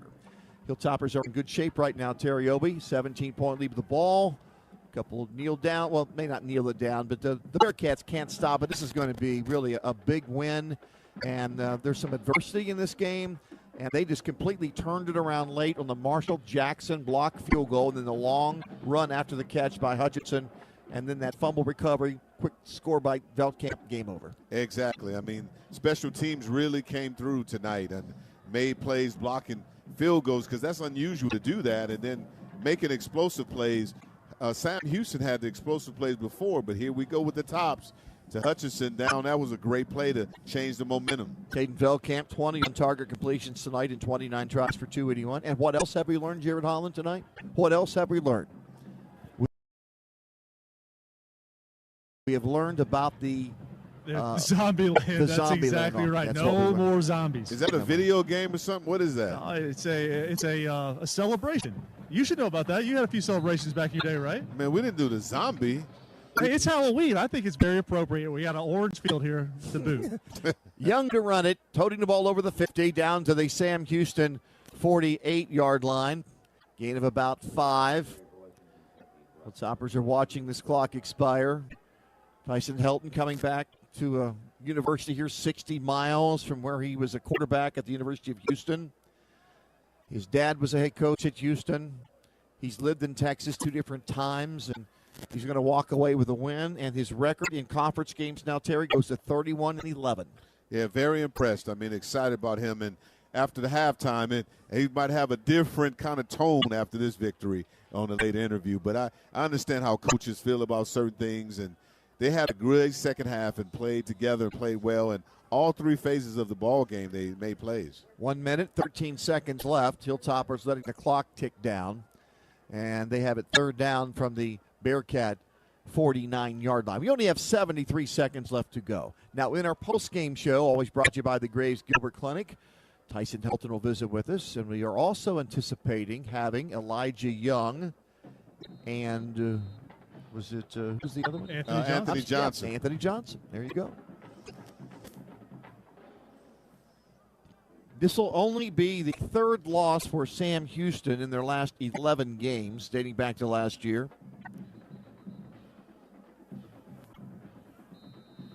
Yep. The whole game changed after they lost a quarterback. I mean, that makes it really difficult, you know. So. In that first half, Hunter Watson was 6 of 9 throwing for 128, and he had rushed it 7 times for 37 yards. But he, I think, was in maybe 1 series in the 3rd quarter, and that was it. 73 seconds are left. Veldkamp takes it, hands it off to the sure-handed Elijah Young. He's down to the 46, to the 45, and has a first down. Fumbled the ball late. It's on the turf. Hilltoppers have not had a turnover yet, and now they do. Young has fumbled at the 46-yard line with 63 seconds left. And right now, Tyson Helton is sprinting out to the field. There is an injured player on his back, and it's a Hilltopper at the 49-yard line. And I don't see Veldkamp. No, there he is. Caden is up. Yeah. Guys, I can't tell, but I believe it's River Helms. Oh, my goodness. When the game is over, how unfortunate would this be with the game over, except for 63 seconds left. He's now getting up. To me, it looks like he's holding his stomach. Yeah, maybe the wind was knocked out of him. Because I think he landed on the football. He tried to recover the football and maybe got hit in the sternum. Okay, he's going to walk off the field. Young has fumbled. The only turnover of the game for Western Kentucky University with 63 seconds left. I wonder if he had it in his left hand. Probably put on the outside hand, but really that's all. I mean, you don't want any turnovers, but the game is really over. So the Bearcats come off the sideline with 63 seconds left. It'll be a late return home, but a happy one for this Hilltopper team. Then they'll have a bye week. And they certainly performed well after the bye week when they played UTEP last week, and they performed very well tonight with playing 6 days after their last game. Exactly. I mean, Coach Helton talked about that. during the pregame discussion how it could either hurt you or not. They seem fresh. They seemed like they were in sync, and they made a lot of plays tonight. Sam Houston had not played in 13 days. Bauer will drop back and throw on 1st down and 10. Holds the ball, now runs, sheds a tackle from Patterson, now throws it to the near sideline. It is grabbed in traffic at the 50-yard line for a gain of 6. I'd like to let you know about the Kentucky Office of Highway Safety. October's Pedestrian Safety Month, and the Kentucky Office of Highway Safety is reminding both motorists and pedestrians to minimize distractions and pay attention while driving and walking. Be safe, Kentucky. 53 seconds are now left. The ball's at the 49-yard line.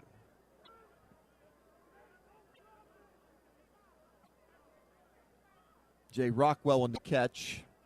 Sophomore out of Gilmer, Texas. 3 catches prior to that one this year. 4-man rush against Bauer. Hums it deep down the right sideline. It's out of bounds. Oh, my goodness.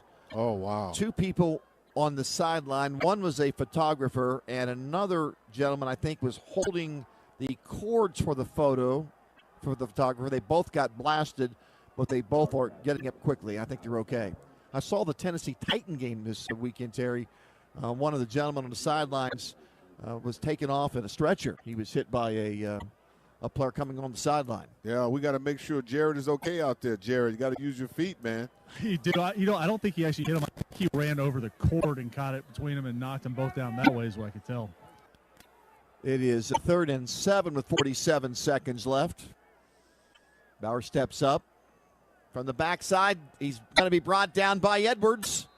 Zach Edwards with a fumble recovery to set up that touchdown, which really secured the win, I felt like. Make it 31-14 with 9:33 to go. And now Edwards gets a quarterback sack with a fumble recovery. And we have 28 seconds to go in the game. And for Sam Houston, it's 4th down and about 10.